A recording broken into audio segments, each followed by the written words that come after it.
Good evening, Westwood, and welcome. We are live at Fly Field for tonight's home opener for your Westwood football Wolverines taking on the visiting Bellingham Blackhawks. Folks, very exciting night. It is the Friday night before Westwood Day. Morgan Donahue here. I am joined by Mr. Westwood Living, Tom Lydon. Tom, how are you? Thank you so much for being in the booth with us. Morgan, very excited. This is in my blood. High school sports has been a part of what I've done in my life for the past 25 years, covering it at every level, right? Fridays, Saturdays, and then of course it morphs into what you do on Saturdays with college football and Sundays with pro football. But I love that there's a general respect for Friday night football. Across the country, it's for the most part reserved for nights like this in communities so that people of all ages can come on out and celebrate the community and interact with each other. It is unprecedented. I grew up here in Westwood, Tom. We never had anything like this. To have the resources of Westwood Media Center to call this game live on a Westwood Day Friday night, it's unbelievable. I couldn't be more excited. And we'll talk about this a little bit more throughout the broadcast, but the first shout out has to go to Evan Cardamino, who is beyond just the executive producer of this showcase. He is. Evan Cardamino is the sound guy. Yes. He's the executive producer. Yes. He's the producer. Yes. He's the director. He's the technical director. He's getting it all done, and he's got with him a great staff of young, up-and-coming broadcasters who are working the cameras. Elliot Valdez to my right, Isaac Shemin over here to our left, who'll be running the replay cam, and Michael Sassine is on the third camera. 3 cameras tonight for this game. Unbelievable. Well, it's a great team. You know, as you see on the camera, Westwood's about to come out on the field. Bellingham's already on their sidelines, so we're getting closer to kickoff here, just about 2 minutes, 37 seconds before the kickoff here at Fly Field. But we have a national anthem singer tonight, folks. It is going to be a very fun night. Very excited, as we mentioned. But two teams that are certainly familiar with each other, a rivalry that dates back at least 30 years. Two teams that are very talented, teams that went to the playoffs last year. Westwood be a 7-2 season, a 9 seed in the D4 playoffs. Bellingham, 6-3, was the 10 seed in the D6 playoffs. Early season football is always so intriguing to me. Absolutely. Because you just don't know what you're going to get. And you really can't read too much into the results so far. Even if you look at what Bellingham has done, they enter this matchup 1-1. You know, they come out of the gate, they beat Blackstone Millville 35-0 in week 1. So you're like, okay, this is a machine. They can run the ball, they can beat the other team up. And then they fall to Ashland in week 2. Yes. And you're like, wait a minute, did I see that right?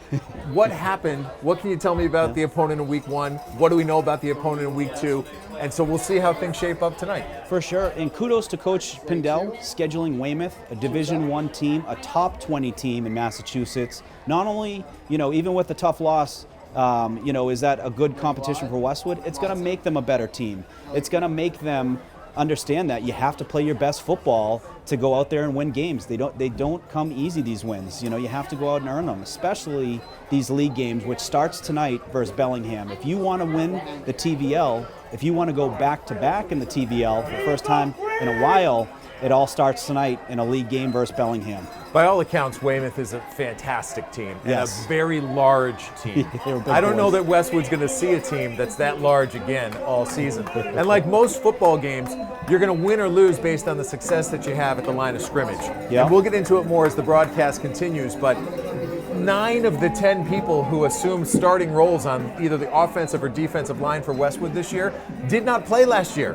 So there's a lot of learning that goes on, and to have that first learning be against a team that's so big and experienced and enters the year with so many high expectations like Weymouth does, it's a test. But this is what we're here for, moments like this. Absolutely. The Wolverines coming on the field right now, led by their captains, Dante Martucci, Mario Vinci, Charlie Toole, and Drew Donegan.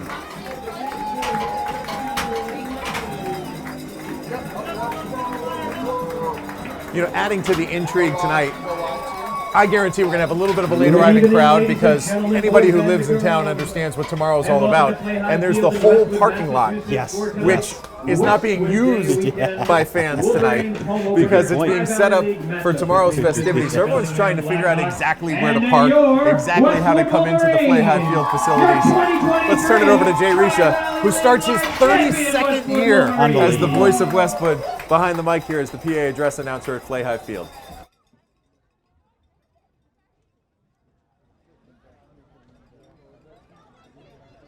Attention fans, if you haven't already, make sure to get your free Westwood football cowbells and other noisemakers from a member of the Westwood Hype crew who are walking around all night. These are free courtesy of the Westwood Gridiron Club and the all-new Hype Committee.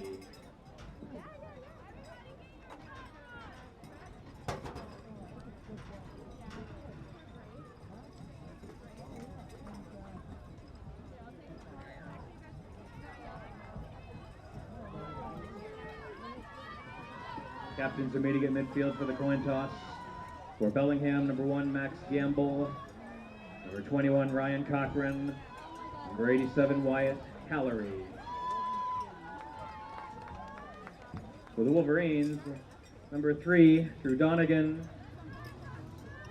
Number 17, Charlie Toole.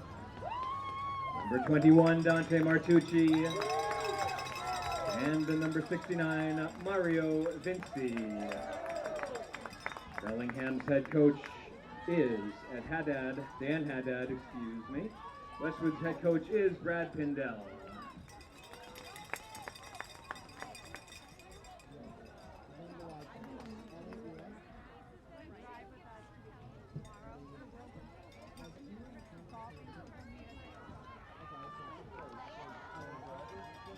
The Wolverines have won the toss and elected to defer. Bellingham will receive the opening kickoff, and the Wolverines will defend the south goal.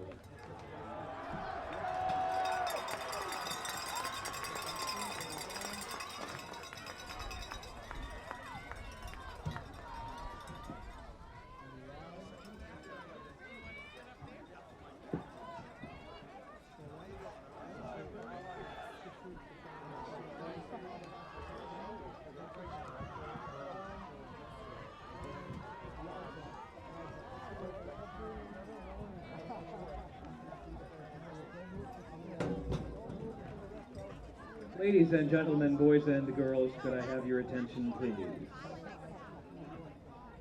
Last week, we recognized Patriot Day, September 11, as we Americans do each year in remembrance of that awful day.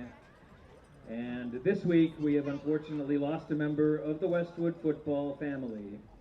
Ben Sweeney, Westwood High School class of 1998, unexpectedly has passed away in a plane crash. Ben was a member of the 1994 and 1996 Westwood football Super Bowl champion teams. Ben will be remembered as a fiercely loyal friend, a free spirit, and a lover of all things outdoors. May he rest in peace. Now would you all please join in a moment of silence as we remember Patriot Day and we remember our friend Ben Sweeney.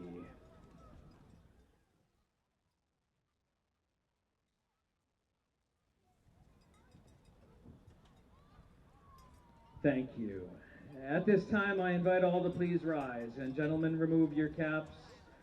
In a symbol of unity, let us all face the American flag as one, and join Westwood's Lauren Booza in singing our national anthem.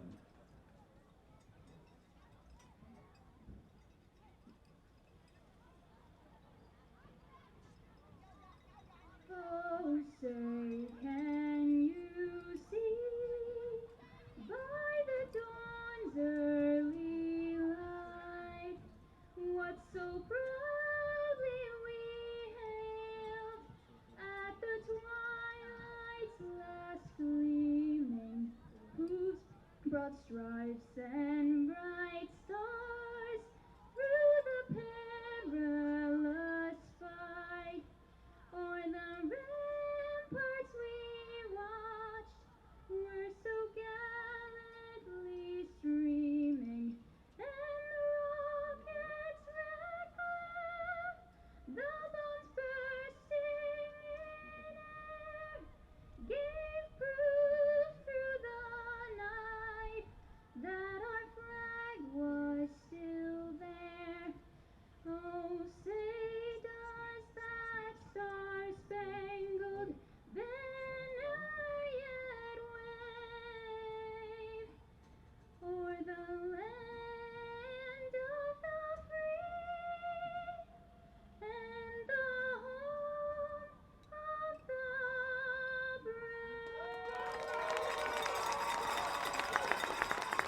Thank you, Lauren Booza. And a special thank you to Westwood Fire Department for that beautiful American flag.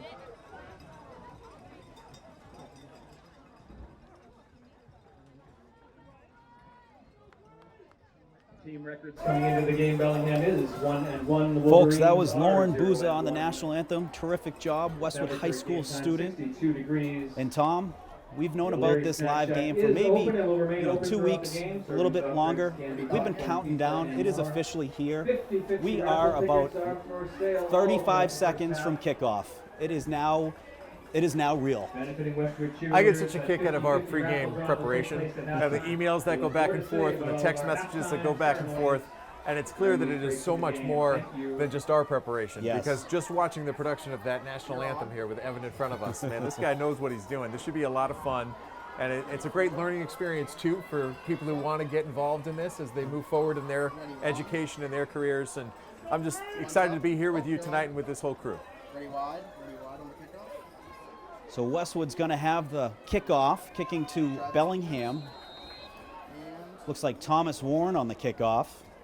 Kicks underway. Kicking off for the Wolverines, number 13, Thomas Warren. Bellingham picks it up, drops it for a quick moment, but picks it back up, gets some solid yards, and then brought down on the 38. So Bellingham's going to take it on their minus 38 going into it, the Westwood area of the end zone. So Westwood's end zone right around Manhattan Street, Bellingham facing the wetland area of the football field. And we referenced it in our pregame. Every game is going to be decided by what happens up front. So both of these teams want to establish that line of scrimmage. We've talked before in our preparation about how tricky this Bellingham offense is to stop because there's a lot of options written into the game plan. Absolutely correct with that, Tom. Quarterback for Bellingham, number 16, Zach. A couple big running games. They're starting off right away with a pass, quick pass to the slot receiver for a gain of about 9. That was John Doucette on the reception, Zach Berkeley on the throw. But exactly what you said, Tom, when I was looking at the last couple of weeks, they've traditionally been a read option team, which essentially starts with the quarterback handing the ball to the running back. He'll basically hold the ball if he doesn't like what he sees off the edge. He'll keep it if he sees room up the middle. But right back to their offense, fast pace right off the start here for Bellingham.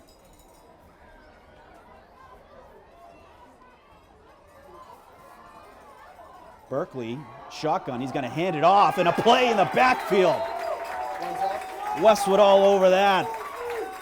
That was number 18 for Westwood, Killian McDonald. You know, we were told about Keelan McDonald before the game by our man Shaman over here saying, keep your eyes out for this guy. Young kid who made an impact right away on the second play on defense. Right in the backfield, loss of 2 yards. Big play for the youngster. So Doucette going to stay in that shotgun formation. He's got 22, Gabe Egan, running back next to him. And he's got a tight end with 3 wide receivers. Tight end does a little motion towards the near side, looking to pass, finds the receiver on the outside, able to shake off that tackle, gets an extra few yards. So that's going to move the sticks for a first down for Bellingham. Ready replay. 3, 2. When I talked with Coach Pindell earlier this week about Bellingham, he talked to me specifically about their skill players having a lot of experience. And that is why they have been able to hit the ground running as this season starts, because these guys know the program, and more importantly, they know each other. 100%. If you know the timing that the quarterback needs on those 3-step drops, 5-step drops, it's a huge advantage, especially if you got seniors that have been doing it for a couple of years. Running back up the middle, that was on the read option, so he handed that off. Looked like about a gain of about 2 for the Blackhawks. Egan, the ball carrier. So it's Egan on the carry there. Down by number 58, Ben Rosa. And Rosa on the tackle. So keep an eye on Rosa. A gain of 2 on the play. He has been slotted in at the linebacker position, joining Martucci Senjic at linebacker. The safeties, you got Drew Donegan, as well as you have Jack Holland out there playing safety. You got Donegan showing blitz up the middle. And he does. They're blitzing, looking to maintain the line of scrimmage. Running back's able to get through, but we have a flag on the play. The flag was in the backfield, so it's typically what you'll see there is a hold on offense. So Mark Cantor is the head official out there. He's the one with the white hat on, but penalty on the field. Looks like it's going to be on the offense, and it is. The penalty is against Bellingham, holding. So the Wolverines good on the first point of contact there. Absolutely. You're going to see that throughout the game. You want to be able to wrap up the runner at Yes. that point. You saw, yes, there was a hold on the play, and yes, it's coming back, but the running back was able to break that tackle and get an additional 5-6 yards. That's exactly what you can't have happen if you want your defense to be making a stand. The result of the play brings up 2nd and 17. So Berkeley's still in shotgun. He's got Gabe Egan next to him. But great, point you made there, Tom. Last week they had some trouble wrapping up the running backs. When you're doing a good job, you're wrapping them up. The second guy's going in there trying to get the ball down. Love to see that from the Wolverines tonight. Read option. Quarterback's going to hold it. He finds some room to the right, but taken away was on space was there was looks like Drayton did a great job. He was in the about 10 yards back playing the receiver. He saw the quarterback had it, came up to turn a potentially decent run into basically a 2-yard gain. Cannot be overstated how difficult that is to make that decision, because is the receiver that you're covering going out for a pass? Yes. Is the quarterback going to make that decision to throw to that receiver, or has the quarterback made his commitment to run the ball? And I think Jaden did a great job identifying that and coming up with a big second down stop. Great discipline there by the cornerback, number 4. So quarterback's looking to pass. He's got some time. He's looking near sideline, catches a receiver. Receiver stays up, gets another couple yards. Berkeley complete to Sam Sullivan. So Sam Sullivan on the reception on a pass from Zach Berkeley for a gain of about, looked like 20 yards or so. But as you mentioned, you got to wrap them up. So Jaden was able to stop him initially before the first down marker, but the receiver did a great job of slipping that tackle, ducking underneath it, and then making his way down the sidelines, getting the first down yardage for the Blackhawks. And now they're set up. Do we call the 25 the red zone yet? Has that changed? Or are we still sticking with inside the 20? I typically think inside the 20. I do too. But high school, different rules, different factors here. So we'll call it inside the red zone. He's going to hand it off to the running back. He's got some space up the middle. He's going to gain about 10 on the play. That was 25. That was Keon Diggs, running back for Bellingham. Well, now it is officially in the red zone. And that changes both of the attacks offensively and defensively, because there's less field to work with. So the sidelines are your friends. The sidelines are an extra defender. And if you're an offensive team at this point, you have to be much more disciplined in terms of your decision making, because you don't want to turn the ball over in this area of the field. So we got a unique formation here, Tom. We got stacked receivers on both sides. Obviously, 2 of the receivers on the line, 2 off, and you got the running back. Typically, it's a run play. You get more space. They do, but stuffed in the backfield. Westwood all over that. So it was a 2nd and 1, and Westwood able to get either a no gain or a loss of 1. Again, you mentioned his name earlier, Benjamin Rosa, right in the middle of that pile. And if Ben can have a big impact early in this game, it can help set the tone, particularly when you consider what the Wolverines experienced last week with Weymouth running so successfully against them. Ben making a couple key plays here does a lot for the sideline. So back to their more normal offense. Now they're motioning out. So the 2 receivers top, 1 receiver down low, a tight end as a fullback. They're going to hand it off the middle. Westwood doing a good job on this one.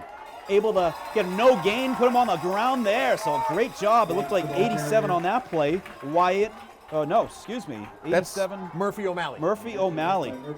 Great play. Sniff that out. We got 4th down, Tom. Our first 4th down of the game, about 4th and 3.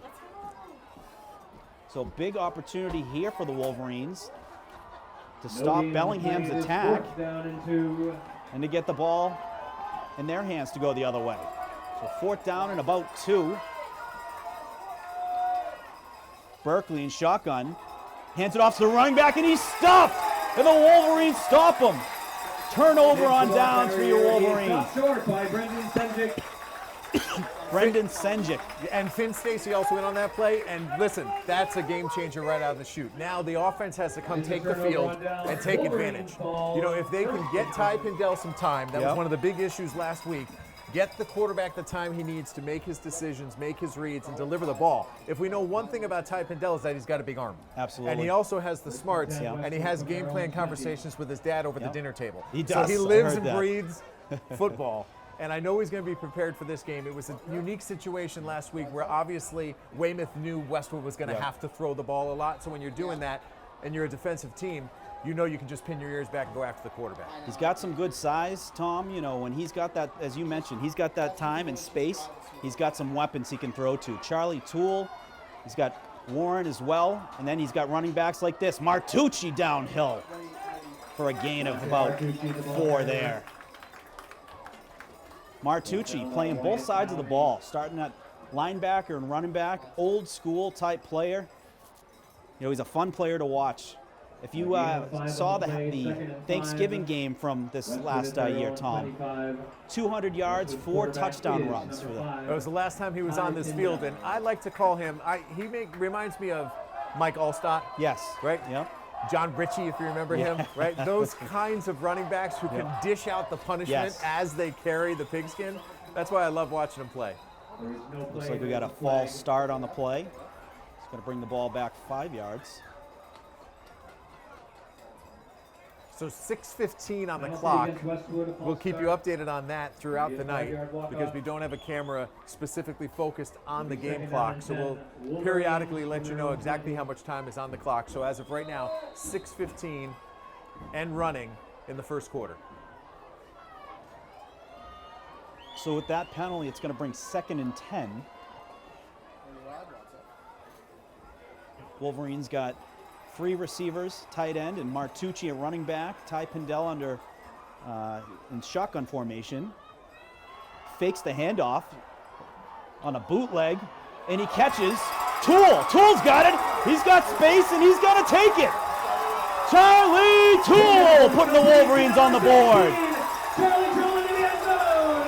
Touchdown, Wolverines. What a play call by head coach Brad Pindell. It was 2nd and 10. You figured they'd try to get maybe some of that yardage back on a run. He went with a bootleg. Pindell connects with Toole on that. Toole makes a nice move, finds the space, and it was gone. Absolute daylight. 80-yard touchdown reception. And Morgan, what I love about this play is that Ty had a lot of options. Yes. Charlie was open, and I love the fact he took the gamble and went for him. Yes, he was open. Throw him the ball. Anytime he is, get the ball out to Charlie Toole. But after this PAT attempt, PAT attempt is no good. It was blocked. It looked like it was a high snap. what we also saw in that play was a secondary option. Yes. And you had yes. another player who was wide open just 5 yards down the field. But give credit to Ty. He saw Charlie. Great look. And Charlie's one of those guys who's so tall, so lanky, with great hands. Just put the ball out there and let him make a play. That's, you know what? Whether it's a 5-yard pass or a 20-yard pass, you get the ball in his hands, he's going to do he's going to make magic out of it, and he did there. It got loud here. Wow, the Wolverine crowd has been filling in. It continues to fill in. What a touchdown after a big stop on D. Tom, I'd have to say that stop, really was, some confidence for the Wolverines to go out there and make something happen. It's a momentum changer. It's a confidence boost. And given what this team went through last week, that's exactly what they needed. They needed it, So absolutely. now the defense goes back out onto the field with some confidence and some motivation to kind of hold up their end of the bargain. Because now the offense has done their job. Didn't take them long. 2 true plays. One was called back by penalty, right? So it's 2 plays, and they get in the end zone, an 80-yard strike from Pindell to Moore. So 80-yard touchdown for Charlie Toole, connection, a pass by Pindell. The Wolverines going to kick it off towards the far sideline. Were they able to get that? That's a live ball. Were they able to get that? We're going to look at the head official. They Yes, absolutely did. Westwood ball. So he found that soft spot. Warren did, and the Wolverines able to get that. So a Wolverine ball in plus territory right after the touchdown. So great momentum for the Wolverines. Inexplicable as to why that can happen. The kickoff, of course, is a live ball no matter where it is on the field. Typically, you see a team maybe recover it on an onside attempt, but rarely do you see a team recover it on the 25-yard line. So great awareness on Westwood's end. Great bounce, too. Every once in a while, you need a bounce to go your way. I'd have to think Bellingham thought it was going out of bounds. Other than that, you got to jump on that. You got to jump on that. Take, the possession. Make, you're not going to get any return on that. But what a play for the Westwood special teams there. So back to work we go on offense. Now, if you're an old school football fan, what are you used to seeing? Right to the end zone here, right? Let's go. Yep. And they are. They're looking for the a shot. They were looking to connect it with Warren there, overthrown on the first play. So that goes back to some pre-snap confusion. Yes. Because Thomas wasn't on the field right after the ball was recovered. Yep. And they were kind of shrugging their shoulders saying, where are you? So he got on the field late, and I think there was some miscommunication between the two receivers about where they were going to go on the field. Well, absolutely. I mean, those are the small things, Tom, where preparation.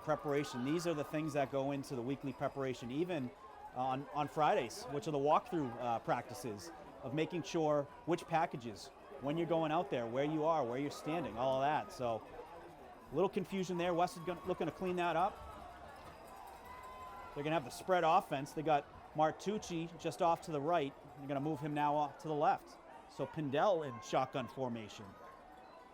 He's going to hand it off. Martucci's got it. He's got some room for a gain of about 9. So Martucci downhill for a gain of about 9-10 yards there. Perfect play call. You don't want to put Ty in a situation where he's forced to drop back to pass. God forbid he gets dropped in a sack. Now you're out of potential field goal range. So this gives you a chance that you should be thinking 2 plays here to get a first down.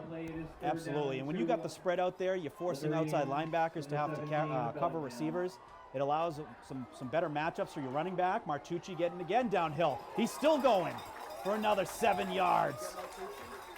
So Martucci, the first down for your Wolverines.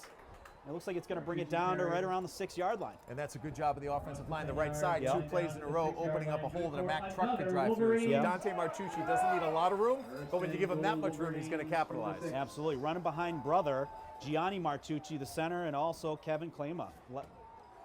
Martucci is going to be brought down right around the line of scrimmage there. So good job there by Bellingham defenders, able to get up through the A gap and get him down on the line of scrimmage there. That's a good defense. So now, similarly, the Wolverines have to go in a whole different playbook. Yes. Whole different sheet of plays here that are inside the 10. Yes. And it's difficult because the defense doesn't have to guard as much field. So when you don't have to defend as much field, you are limited offensively in terms of what you can do. But this is why I love Westwood's offense, because they do spread the defense out and they leave themselves a lot of options offensively. And when you got a guy like Donegan out there who's playing wide receiver, he's built like a middle linebacker. Having that option to be able to have him block as well as make plays, great option to have out there for your Wolverine offense. And now, as Brad calls his first time out, I'll dip into your knowledge base here. You literally played for him as a coach. He was very deliberate about calling this timeout. Yes. Why do you think he did? First thing I think of is he saw what the defense was set up for. He didn't like what he saw. So he wants to see a better matchup where it's a better look for what he's looking to accomplish. He might make a change of the play call, but also, he's trying to figure out what's the best way we're going to get positive.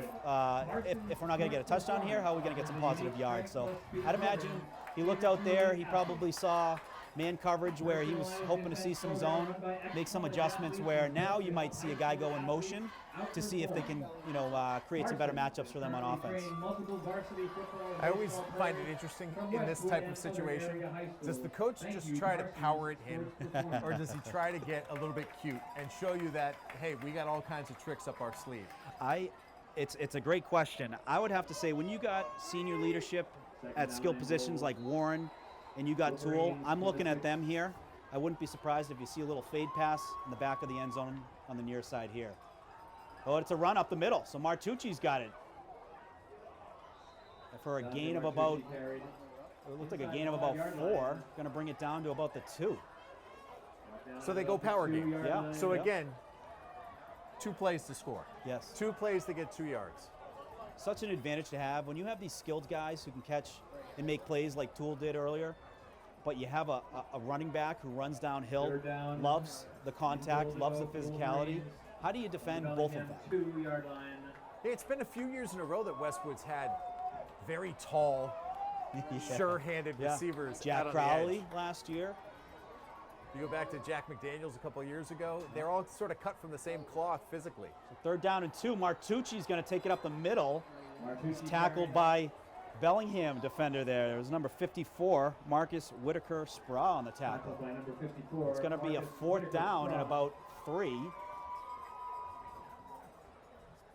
Pindell drawn up his fourth down plays. You know, on his list, he's got either 2-point conversion plays and he's got fourth down plays.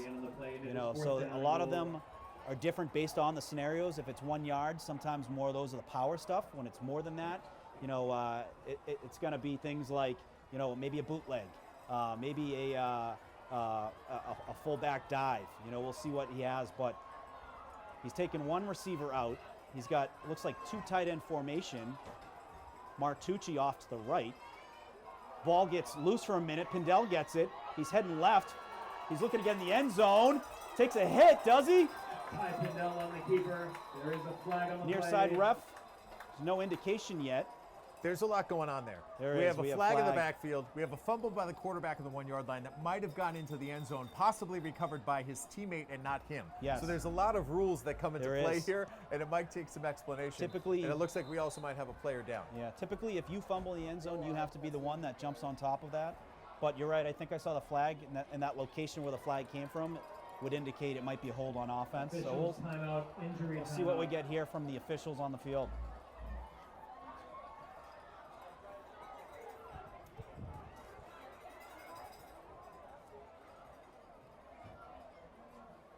So injured player on the field. Looks like a Bellingham player, one of the Bellingham defenders.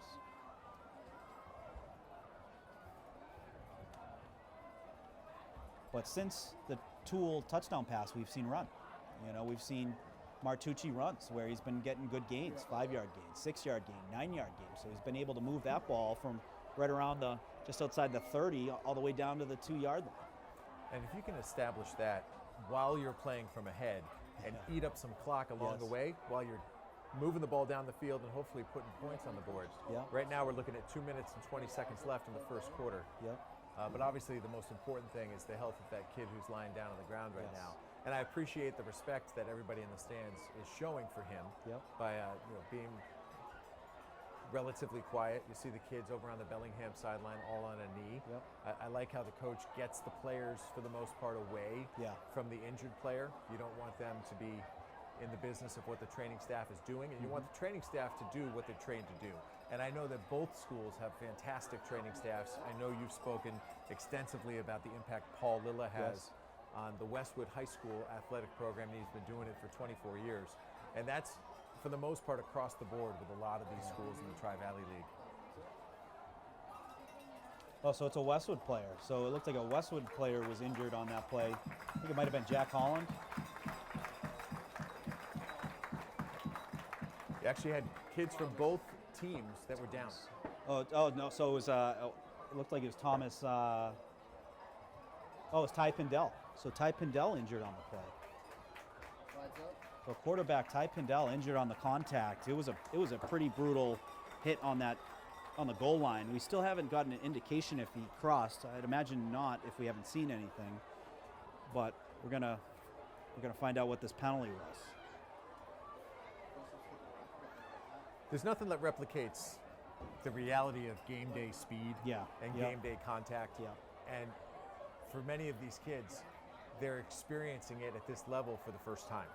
And it takes getting hit a couple times to get used to it. And that was a lot of contact with a lot of bodies at the goal line. Tough kid. I mean, he was not shying away from it. He was going for that touchdown and gave everything he had, trying to get it across the goal line there. But he's getting looked at by Paul Lilla on the sideline.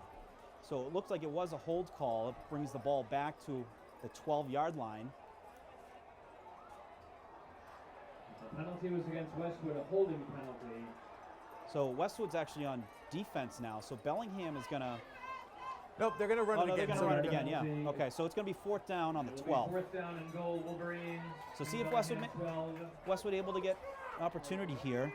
So we got Jack Holland in at quarterback now, number 6. Number 6, Jack Holland. So Martucci off to the right. Got Donegan and Toole near side. Warren's going to go in motion. They're looking to pass here. Holland's going to throw it up the middle. He's got Toole there. Oh, but defended by the Bellingham cornerback there. Great play there by John Doucette. Great breakup on defense. That ball he didn't have a lot of room. No, Right? There was no. only such a small, tight space that Jack could try to place that football. Timing play. And do you loft it into the corner of the end zone, or do you try to put it on a line? You know, that's a difficult decision for any quarterback to make, let alone someone coming off the bench and taking his first snap of the game on a 4th and goal. It was a good play call there by Coach Pindell. It was a crosser.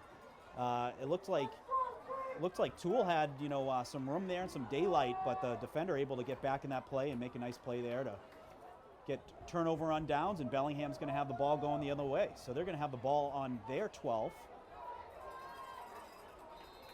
And they're going to go right away with the spread offense. This drive starts 2 minutes and 15 seconds on the clock for Bellingham. Berkeley hands that off to Max Gamble. Max Gamble, one of the wide receivers. The ball carrier. What you call a jet sweep. So he came in motion as a wide receiver, picked up that handoff on the motion for the jet sweep.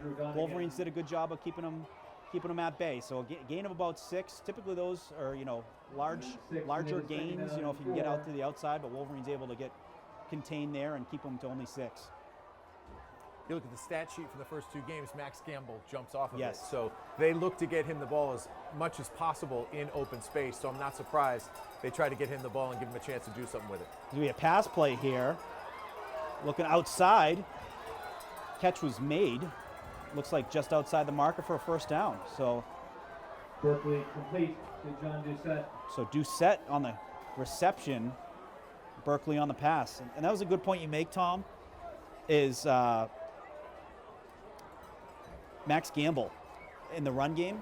He's a wide receiver, and he had nearly 100 yards rushing. So it had to have been on these jet sweeps, which he took advantage of. So we're going to have trips receivers to the near side, receiver up top by himself. Keep an eye on that. Like quarterbacks sometimes like to go to the island, one-on-one coverage up top. Also got the running back just off to the left of shotgun quarterback. So he is looking left, looking to go on an island, but great D there by Toole. Toole all over that play. It's almost like the old basketball clear out. Everybody moves over to the right side. They set up a one-on-one situation left. They want to put him on an isolated island and see what he could do. A little rushed with the throw. I wouldn't be surprised to see something like that again. Yeah, what you'll see too, Tom, is probably a pump and go. That wasn't really a 5-step drop. It was a quick 3-step. Looked like an out play. Wouldn't be surprised if you see pump on the 3-step, throw on the 5-step. And here they come again with a similar formation. Yep, similar formation. Trips on the near side, running back set off to the left. Berkeley in shotgun, they're going to motion the players, so they're going to go trips to the other side. So trips up on the top of the screen. Berkeley's looking towards the trip side. The throw, he's got an open receiver, but overthrows him. Berkeley's pass is intended for Doucette. So Doucette had about a step on, looks like Toole, and it might have been one of, I don't know if it was Donegan. But they had to force him to make a perfect throw and was unable to do it under duress. So Wolverines did a good job getting into his, past his offensive line to really make him throw a quick ball, and good defense there by Westwood to make sure it was perfect. There was Jack Holland back there playing safety. Yeah. And I'll say this, he knew the ball was overthrown. Yeah. Had that ball been more in play, he would have made a more aggressive play on it. Yeah. And we would have either tipped it away or maybe even intercepted it, but it was overthrown and out of play. So 3rd and long, 3rd and 10. Quarterback looking to pass, and he's on the ground for the sack. A loss of about 7. McDonald on the sack. Big play for the Wolverines on a 3rd and long. And a name that's not unfamiliar, Benjamin Rosa right in there as well on that play. Ben Rosa. He has been all over Love his here game in the first quarter. Love his game. Tough kid. Doing some great things on offense and on defense, just getting downhill, making things happen, whether it's getting the running back at the line of scrimmage or getting the quarterback down on big plays on 3rd and long and 4th downs.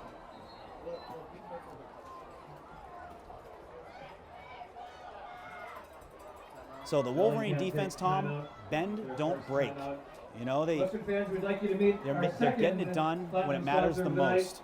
Yeah, Official dinner they deserve a lot of credit for coming right out under those situations, in that situation. In Islington and founded by Westwood's own Mike Desaro. And stopping those guys after being stopped on 4th down themselves. Yep. So now they should get the ball back in good field position. Yes. We get our first real good look at the Bellingham punter. Always interesting early in the season to see how good the other team's special teams are. And the snapper too, Tom. A lot of pressure when you're in your own, deep in your own deep in your own defensive area. You got to get a perfect snap. We'll see what Westwood brings here in special teams. Are they going to bring some rush on this, or are they going to go with a punt safe, look for a good return here and set up the return? We got two guys back returning. It looks like Drayton and I think Senjik, so it's a clean snap. Ball is blocked. It was blocked there by Vinci. Vinci tries to get the goal line, and it's on the one, so blocked by Mario Vinci on the punt. Wolverine's going to have the ball on the one. Number 69 at the 1-yard line. Well, there's your answer, Morgan. They came with the pressure. It did come with the pressure. They came with the punt block, and Mario gets style points there too, because not only does he block it, not only does he pick it up, but then he pirouettes and actually stretches for the goal line trying to get on the board. What a play. Listen, how often does the defensive or offensive lineman get in the score sheet? So Mario was within a foot of actually being in the score sheet. Play. But a fantastic play that he'll remember for a long time. Not very good protection for the Bellingham punt team right there, but Mario really pierced through and got his body right in front of it. Mario, senior captain for your Wolverines. I'm sure his brother Joe is watching this game live at Notre Dame. What a play for the senior captain. Wolverines got to take full advantage of this, Tom. Ball back on the 1-yard line. They got to get this in for 6. And we should note that it is Jack at quarterback. Yep, Jack Holland Again, in. Ty Pindell still on the sideline after being injured on that 3rd down, or the failed 4th down run into the end zone that was called back. So Jack Holland's going to be behind the center. We might see a delay of game right here. That's the call on the Wolverines. So 1:05 to go. Bit unfortunate considering you had the ball on the 18-inch line. So now it moves back to just outside the 5, and they'll have 4 shots to get it in. Yep.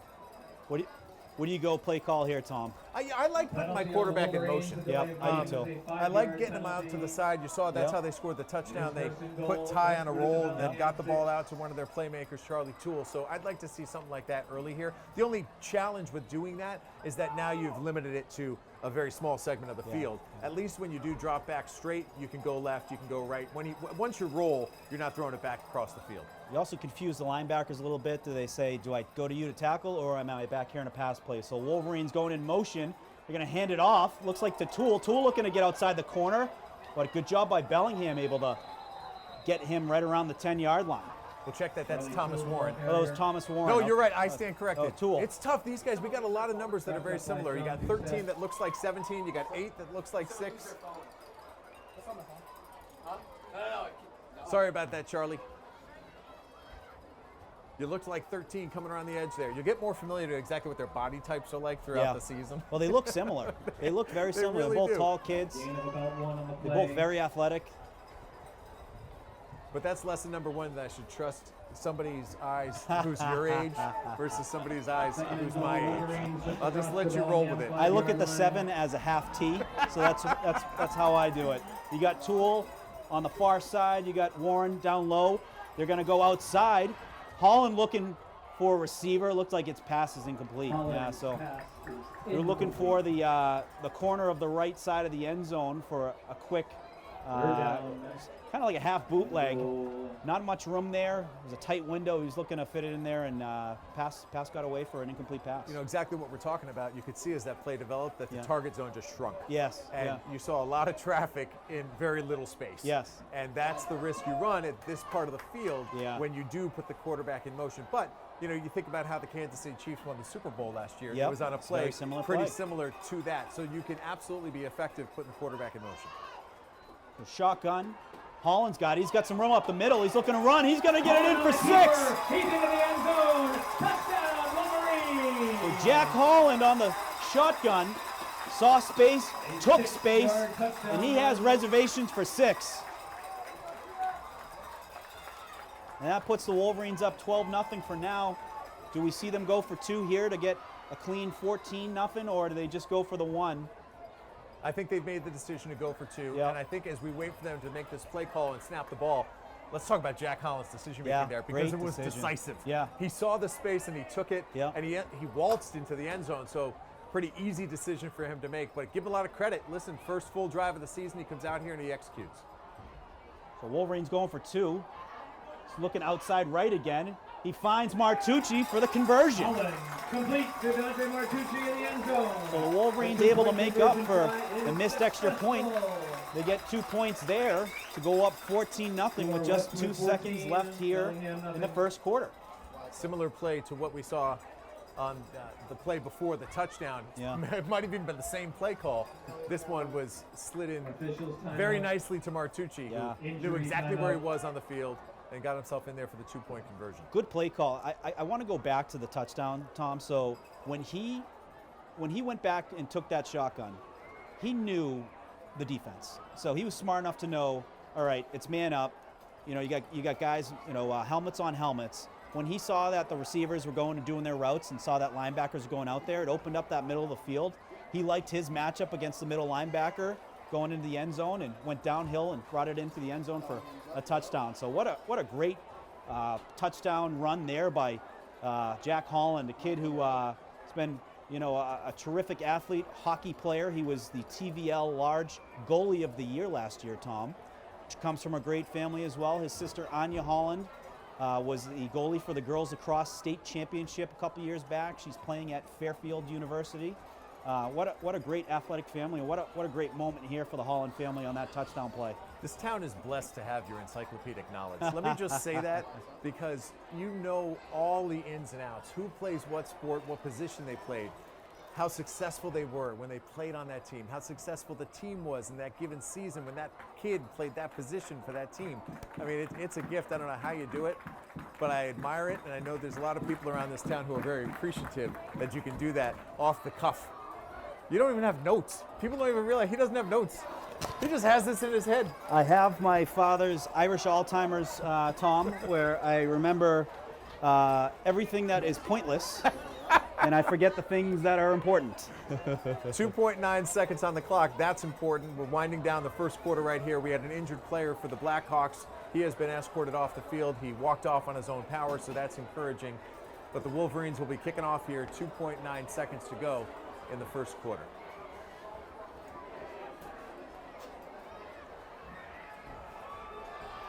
What a scene, though, here we have, Tom. Just absolute packed Fly-High Field. Not only packed here in the stands, out in the end zone areas. We have a bunch of kids on both sides of the field. It's a special night here in Westwood. Really blessed to be in such a great town. Don't forget what happened last time on the kickoff. Yes. Keep an eye here, folks. Similar kick. Looking for that soft spot. It is going to be returned by Bellingham, and they're going to take a knee. Smart play. So as the first quarter expires and the teams switch sides here, gives us an opportunity to talk more about what you were just saying. End of the first quarter. The pageantry Yes. and the community building that comes with a Friday night football game. And I think back to when I was 6, 7, 8 years old, and I went to the high school games of Staples High School in my hometown, which was Westport, Connecticut. And so, Tom, I'm going to hand it over to Jay. We got a special honoring the 2003-2004 football teams here at Westwood. Tonight we welcome back members of Westwood's 2003 and 2004 Super Bowl winning teams. In addition to an undefeated season, these two squads featured several Tri-Valley League All-Stars and Westwood Hall of Famers, and they are the only Westwood football teams to win back-to-back Super Bowls. I remember calling games for these teams, although we had no home stadium those 2 years. In 2003, we won the Super Bowl 21-14 over Tingsboro. In 2004, 32-26 over Archbishop Williams. Ladies and gentlemen, would you please welcome back members of the 2003 and 2004 state champion Super Bowl winning teams.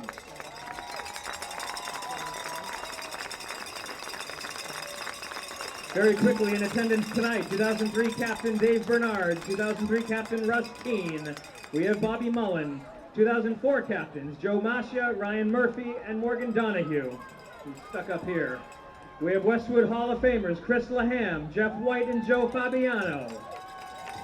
We have the legendary Mike DeSaro. We have George Whetstone, Amadeus Guerrero, Pat Feeney, Mark Leone, and any others we might have missed. Welcome back, 2003 and 2004 Super Bowl champions.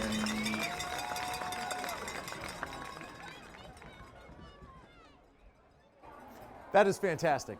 And let me congratulate you for being a part of that team, those teams that won back-to-back Super Bowl championships in 2003 and 2004. And welcome back, guys. Great to see you all here. You're all getting older. You look fantastic.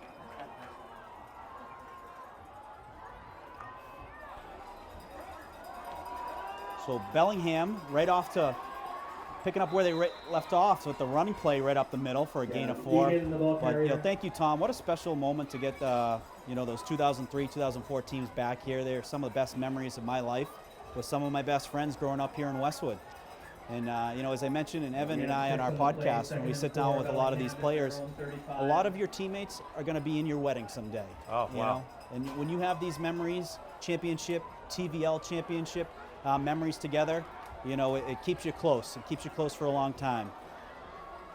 So second down and about 5. Looking to pass outside. It connected there. It looked like with Doucette. Berkeley complete to Sam Sullivan. It was Sam Sullivan on the connection, the pass from Berkeley, and that's going to move the chains. See, they've got the same situation. They've got a number 6 and they've got a number 8. They do. Why don't they make it easy on us? Why can't it be like a number 14 and a number 3? It could be worse. It could be college where they have people that have the same number but different sides of the ball. Very confusing. So the first down, Bellingham going with the jet sweep. The near side brought down by Westwood. Tackle made by Mario Vinci. And there's Gamble again on the same play, that jet sweep. You can see that the Blackhawks want to get him the ball. I'm surprised they haven't thrown him the ball much. I agree. But it seems that they're going to Doucette a lot. They've included Sam Sullivan in their offensive attack. But I wouldn't be surprised if they try to get Max Gamble involved through the air here, too. Yeah, a wide receiver screen, something to get him with the ball in his hands in space. Westwood doing a good job on those jet sweeps. They are hard to defend, especially he's coming out with a head of steam on the motion. You're going to motion out here, have trips up on the far side, lone receiver down low. He's going to work his way out to the trip receivers. He's looking to pass. What defended there well was Drayton. Had some help, it looks like, by Holland. So Holland doing it on both sides of the field. Yeah, and Sullivan did a good job giving himself some space. That ball just didn't have enough air under it. If that ball had been out another 3 or 4 yards, we could be telling a different story right now. But you mentioned it, some good recovery by the secondary of the Wolverines there to make sure that play didn't become something explosive. Yeah, so it looks like Wolverines in zone coverage where you have some help over the top. It really forces the quarterback to have to throw more of these line drive passes. You can't really, to really beat those zone coverages. So Westwood doing a good job. I think Mr. Costello is a teacher for the Wolverines. And the Wolverines able to get Berkeley on the ground for a sack. He was sacked by Brendan Senjic, the sophomore for the Wolverines. Tom, I heard his name a few times from Coach Pindell as well as Eddie Martucci. He said keep an eye on him, especially at linebacker. He had a big rush last week for the touchdown for the Wolverines. I believe it was a 70-yard plus touchdown run for Senjic as a running back. If you're on the field making plays and you're a sophomore, that says something about your stud compete level, your ability, and your drive. Especially the size of the kids. Kids are 2-3 years older than you, and you're doing that. Kudos to Senjic. Get unfazed by that, by the way, clearly. Oh, no. Alger Mason is in the punt. So Bellingham on to punt. Last punt attempt, Mario Vinci able to get a hand on it and then brought it to the 1-yard line. Looks like Bellingham was missing a player. Yeah, Are they forced to call a timeout? They are. And Bellingham takes timeout. That is their second timeout. Westwood fans, we'd like to introduce our third and final platinum sponsor, Westwood Football's official home game and player of the game sponsor. But really cool moment, Tom, to see my teammates. Some of them are sponsors of yours. It's really cool to see them back in the community. Mike DeSaro at Neroli doing a terrific job. He supports the boosters, and I believe every don't want to interrupt the sponsors here. And the Islington Center reconstruction. You can see the Supreme Development Player of the Game posted after every Westwood win on the Wolverines football Instagram page. Thank you, Supreme Development. The Gridiron Club has done a fantastic job supporting the football program this year. Eddie Martucci deserves a lot of credit. I know Rachel Milbury does a lot of work with Eddie. I work with Rachel. She's my personal trainer. So I hear a lot of the inside scoop. Her son Dawson's on the team, number 20. So it's been fun to hear the inner workings of the Gridiron Club and how they are looking to support the team this year. The Bellingham clean snap, the punt, a little bit of a pop-up. Hearing the poison calls, and the ball is going to work its way deeper into the Westwood defensive territory, ending around on the 22-yard line. So typically when you hear those poison calls, it means the ball's up in the air. They want to get Westwood players as far away from it as possible so no one, touches it and it's fumbled and Bellingham can go the other way. So great job by the Wolverines. Let that go. Set up your offense here. Obviously an explosive offense when they, what we've seen so far tonight, and looking to pick right back up where they left off. 9:03 on the clock here, second quarter, as the Wolverines take over the ball. And I'm always the guy who's going to say this is an important drive. Yes. Because I'm always thinking about the grand scheme of the game. Yeah. But if you think about being up 14-0, if you can chew up some clock, yes, continue to get Jack some confidence at quarterback. He did take over a drive on the 1-yard line, which they capitalized on. But this is really his first extended drive opportunity. Martucci's going to take it, has some space, shakes off a tackler and able to get 8. Couldn't ask any better, man. And that right side of the offensive line has been where they've been having success. So there's clearly something in the game plan that says get behind those boys and let's start riding. Put the bowling ball out there and let Martucci do his thing. You mentioned a Mike Allstott. I'm thinking of like a Toby Gerhardt. I'm thinking of a Peyton Willis. Just a hard runner. Runs downhill, loves the contact. He'll shake off a couple tackles to get a few more. So first down, Wolverines. Remember Willis Mania? Yes, yeah, that was crazy. It was a fun time. He got on the cover of Madden that one year. Yeah. Everyone loved that dude. So going to hand back off to Martucci. Martucci hit on the line of scrimmage, looked like a gain of 1. It'll be second down and 9. Dante was our athlete of the month. Oh, wait, I'm spoiling it. Dante's our athlete of the month. Is this next breaking month. news? Is this breaking news? Right? Breaking news, so folks. I forget. I always work a month ahead. So I know everyone just received the September issue. Yeah. But the October issue will feature Dante Martucci as our athlete of the month. And so I know what he said, hint, hint. Yeah. And he had some hilarious answers to his questions. And one of the questions that I asked was, what do you like better, lacrosse or football? And he wouldn't give me a straight answer. He goes, well, I like them both. Yeah, I asked him that too. In the spring, I like lacrosse. Yeah. In the fall, I like football. Holland looking to pass, going far side, connects with, looks like Toole. Toole shakes off a tackler and gets another 10. So it's Warren. Warren on that one. I didn't dare correct you. No, Trust no, me, given my track record. Tough to see, especially the far sideline, but great play there by Thomas Warren on a big gain. You mentioned Martucci, though. We had him on the podcast early in the summertime. Very humble kid. He's going to play at the next level at Assumption for lacrosse. I asked him, is football in that picture? He said, we'll wait and see. He knows the coach knows he's a football player there. The lacrosse coach does, and the football coach, I think, knows as well. But he could be a terrific athlete if he wanted to be there. Martucci takes it again. It's going to be brought down right around the line of scrimmage.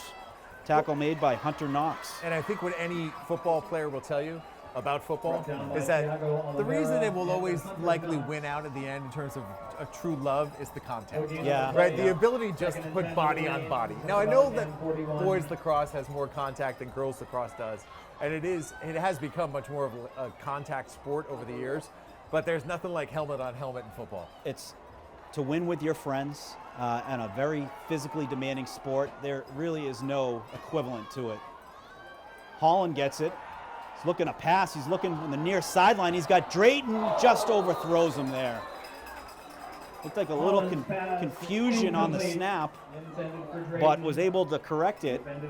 Was looking for Drayton there and just an overthrow right by the near side end zone. Yeah, as they look at that film, and Jaden will see it. Right? This is an early season thing. Yes. And it's how many reps has he had with Jack Holland? Yeah. Yep. So if he runs full speed as fast as he can run, I think that pass just proved to him even that, all right, Jack Holland can get it out here. So just go and run under it, and you got yourself 6 on the board. And the positive of that, Tom, he had a couple steps on that Bellingham defender too. So the play was there. It's just making sure they're on the same page with the connection, which I'm sure they will. Little screen pass, finds Martucci, but the Bellingham player all over that one. Sam Sullivan sniffed that one out. Brought down by Sullivan. Really well defended by Sam, Yeah. and if he doesn't make that tackle, that's going a long Martucci's way gone. the other way, Yeah. because there was a lot of people in the Wolverines' backfield, which is how a screenplay is designed. You want to let your quarterback basically think he's going to get killed, and then just loop it over to the receiver and have him hopefully be in the open with an escort. It looked like about 7 players that fell for it, except one, and that one player was right there on Martucci to make the play. So the Wolverines going to be 4th down. They're going to play for field position here, and they're going to punt. Well, a good snap there. Punted by Warren, kind of a knuckler, working its way down the right sideline, but effective. And it's still going, and it's going to go out of bounds at right around the 13-yard line. The punt goes out of bounds. So that goes in the book as an inside the 20, no Yes. matter how it looks, Yes. right? It goes under Thomas's stat sheet as inside the 20. They don't ask how, they ask where did it end up, and inside the 20 sounds pretty good to me. So the Wolverines going to go back on defense. Folks, another announcement about that exciting halftime treat tonight. For the first time, we'll have a 5:58 field on the goal clock challenge. here, The second one quarter. student from the Westwood Den will be chosen to attempt a field goal. Bellingham will of their start this choice drive on length their for a own big reward. 13-yard line. So Students, if you have not 5:58, done so, Bellingham's make sure you got get it on your the raffle 13. ticket from a Westwood High I School think we're going member. to start seeing some more passes, It's all Tom. coming up at You know, halftime. you really want to get Gamble involved, get Prizes, some of their of other course, receivers sponsored involved. By the great Neroli Ristorante. They got more those trips on the far side spread out a little bit more, so I'd expect some passes, and we are right off the bat looking to pass here. Screen pass to the running back. It's got some space, chased down for it looked like a gain of about 9, tackled by number 20 for the Wolverines. Egan carry. 20 for the Tackled by number Wolverines 20, is Dawson Dawson Rose. Rose. Great tackle. He went across the field to catch up to the running back to make the play there. So second and about 1. Trips on the near side. Berkeley in shotgun. Got a running back left of him. I think we see a pass again. Now he's going to hand it off. He hands it off. Looks like Egan, Gabe go ahead. Egan. No gain there. So great job by the Tackled by Wolverines. Vinci.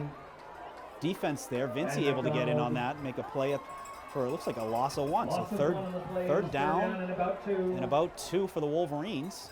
You get a big stop here. You got some time on the clock. This could be a big play here for the Wolverines if they're able to stuff them here. So 2 yards to gain. Berkeley in shotgun. They're going to motion the tight end inward. They're going to run up the middle.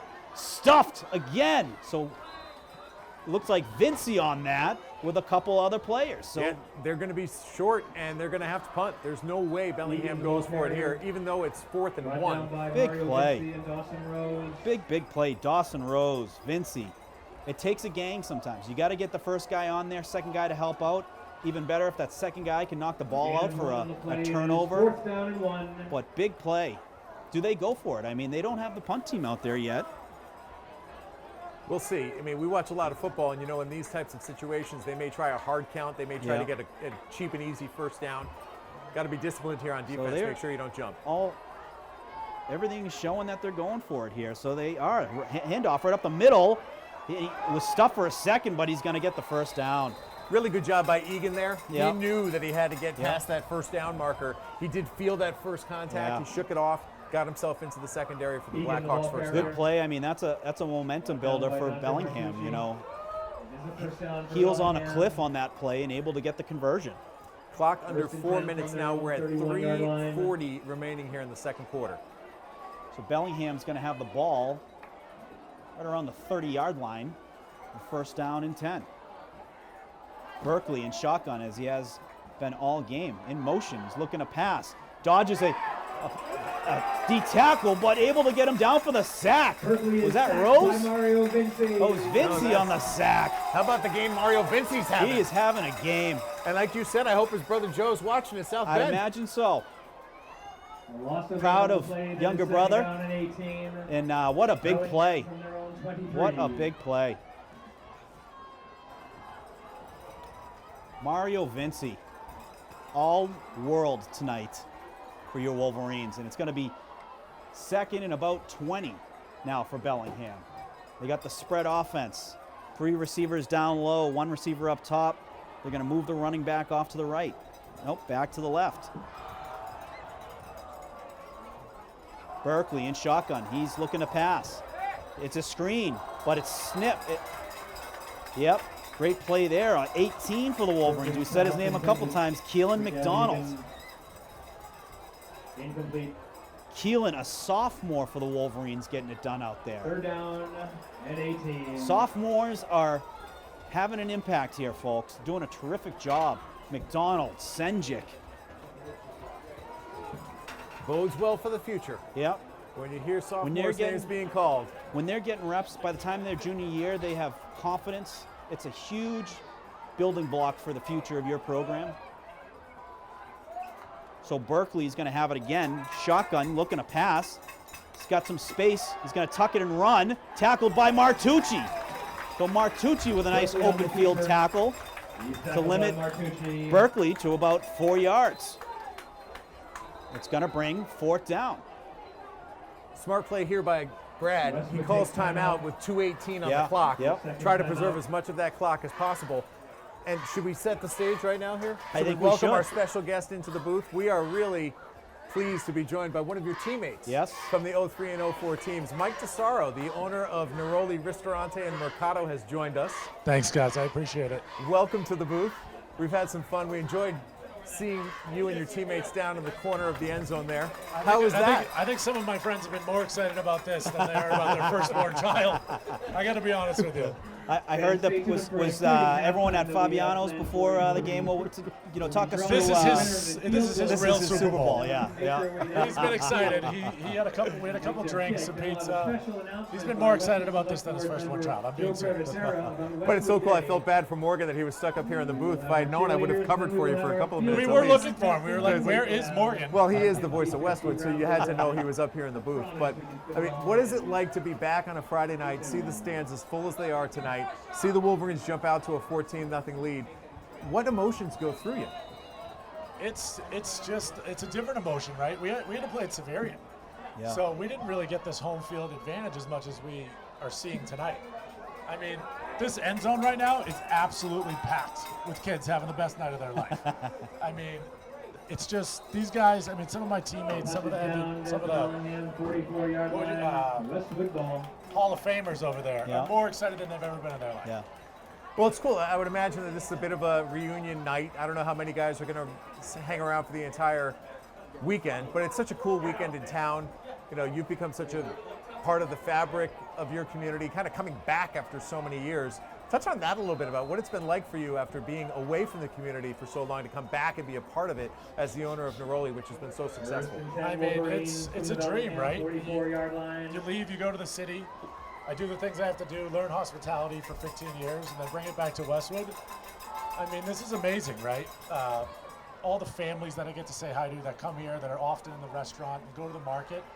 I mean, it's just great seeing all their kids grow up, playing football where we used to play. I mean, it's really a truly amazing feeling, but I gotta be honest. Half the guys that are here for the honoring are ready to go to Neroli and get a couple martinis. I can't lie to you guys. Well, what they need is for the Wolverines to punch in a couple more scores, put this one in the win column, and then everybody can celebrate. You might see me join you here in a few minutes. They're over there with Coach Allian and Coach Von U.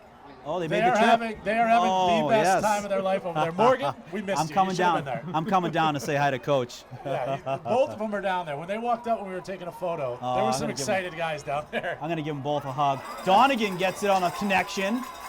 And the Wolverines going to get a gain of 20 to be right around the sticks for a first down. Let's see what they got it.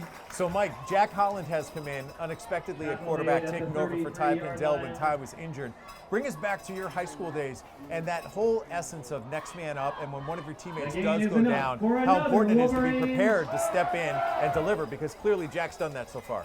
I mean, it's been amazing. Thank God. I mean, we had Jeff White, who came over from Severian. His freshman and sophomore year played at Severian, ended up playing in the... Holland looking for Drayton, just to overthrow. You know, Jeff White came in, played 04-05. I was his backup quarterback. Thank God I didn't have to actually go in the game, because I think I weighed 140 pounds soaking Mike, wet. we were lucky to have you. So Mike was backing up a Hall of Famer. We needed Mike. Mike ended up coming out as an outside linebacker, and I was the cornerback on his side, and I'm trying to go up to make a tackle on the run. Who do I see getting under a 230-pound running back in Archbishop Williams? But Mike making a big play during a big game. That's all it took. I mean, Coach Hallion was pretty good. After I realized playing catch with Jeff White for 2 years wasn't enough, he just put me an outside linebacker, knew I just wanted to hit something. Holland dishes it off to Martucci. That's a heck of a throw. That was a heck of a throw, heck of a catch. Shoveled that out to Martucci. And we've got set up here a third down. All right, he turned that down marker over pretty quickly. I didn't know whether it was third or fourth, but we got 55 seconds left in the first half. The clock is running, so the Wolverines trying to get some points on the board here before the half expires. On the Bellingham 30. So, Mike, we were talking about how football, special sport, brings special memories. Pass to Toole inside. He's going to make it close to the line again. Mike, we were talking about how football, special sport brings, a group of guys together who are some of the best friends of your life.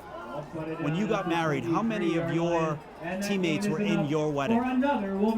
Every single one of my teammates in my grade almost. I mean, there's probably about 15 of us. Holland looking, and he's got Toole on a connection for 6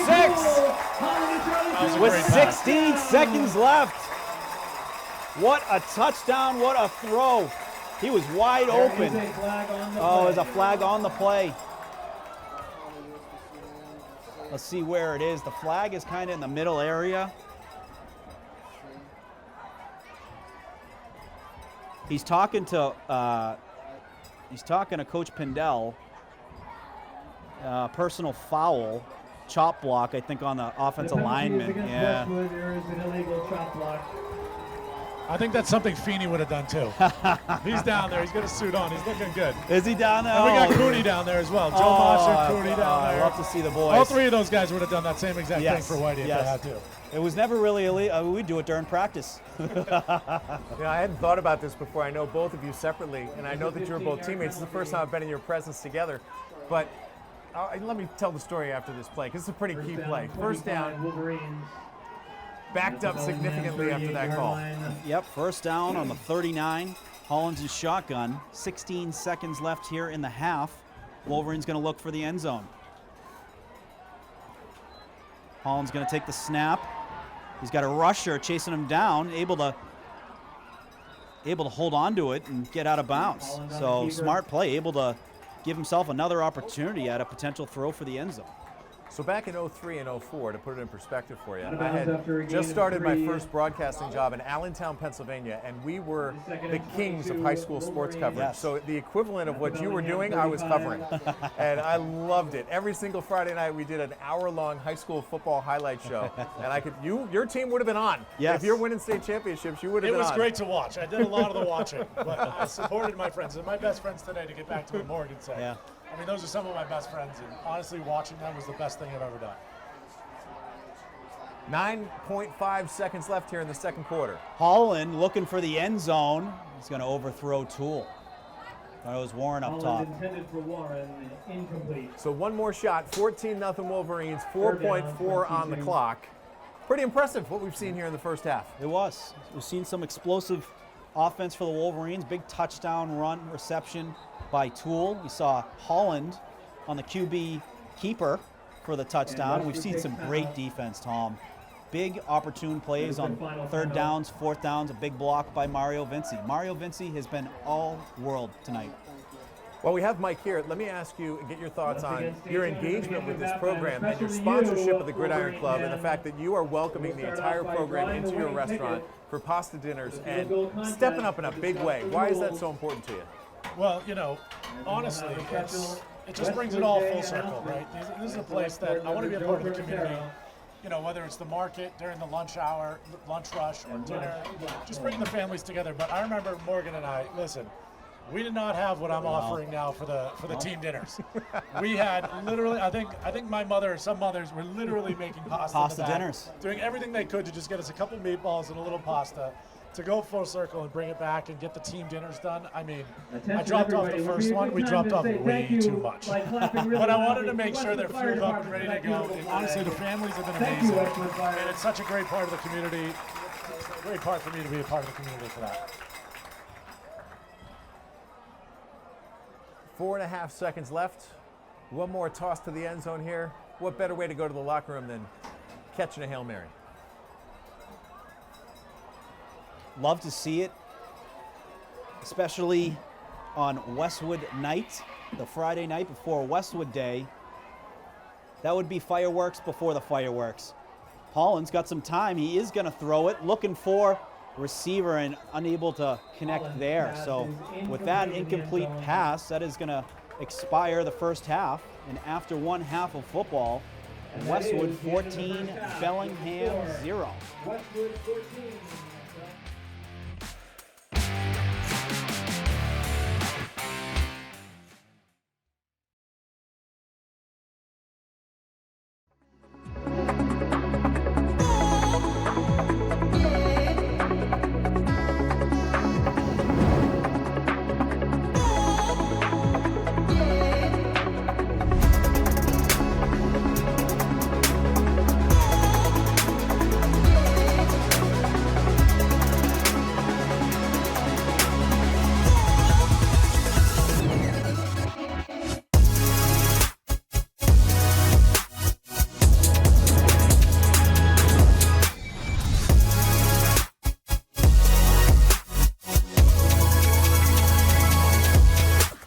My name is Joseph Fernandez. I'm the service manager here at Cadillac of Norwood. I've been here for about 4 years. I run the day-to-day operation of the service department. I have 3 advisors that work with me, along with 2 administrative assistants that help out with day-to-day operation as well. We pay attention to detail. A lot of larger dealerships, you're not necessarily going to get somebody in the service department, but when you call Cadillac of Norwood, a lot of times you might get me answering the phone. You'll get somebody that has knowledge of you as a customer. I think that's the biggest thing, is that the customers feel extremely comfortable coming in here. They know they're not going to get the runaround, and they're going to get the car fixed right. Westwood High School Sports, brought to you by Cadillac of Norwood, where luxury meets performance. And Arch Orthodontics, creating generations of beautiful smiles with expert orthodontic care. Welcome back to the booth, everybody. Tom Lydon holding it down for a few minutes. We're giving Morgan the opportunity to go spend some time with his high school teammates, the 2003 and 2004 Westwood Wolverines, honored in between the first and second quarter, reflecting back on 21 and 20 years when they won that state championship by winning those 2 Super Bowls back-to-back. So, and this is new. You may note on the field, Wolfie, the Wolverine. He is the new mascot of the Westwood High School football team. Wolfie making his debut today. And let's hear what Jay has to say about this field goal contest. A 10-yard field goal for a $100 gift card. Excuse me. Or they can go back 10 more yards and add another $100. And that's, I see the ball on the 10-yard line. Now, do they want to back it up 10 more yards and go for a $300 gift card? No, they don't. The winner is John Quinn, a 12th grader. He has decided to kick from the 10-yard line, which would be a $200 gift card from Neroli Ristorante and Mercado. Take it away, John.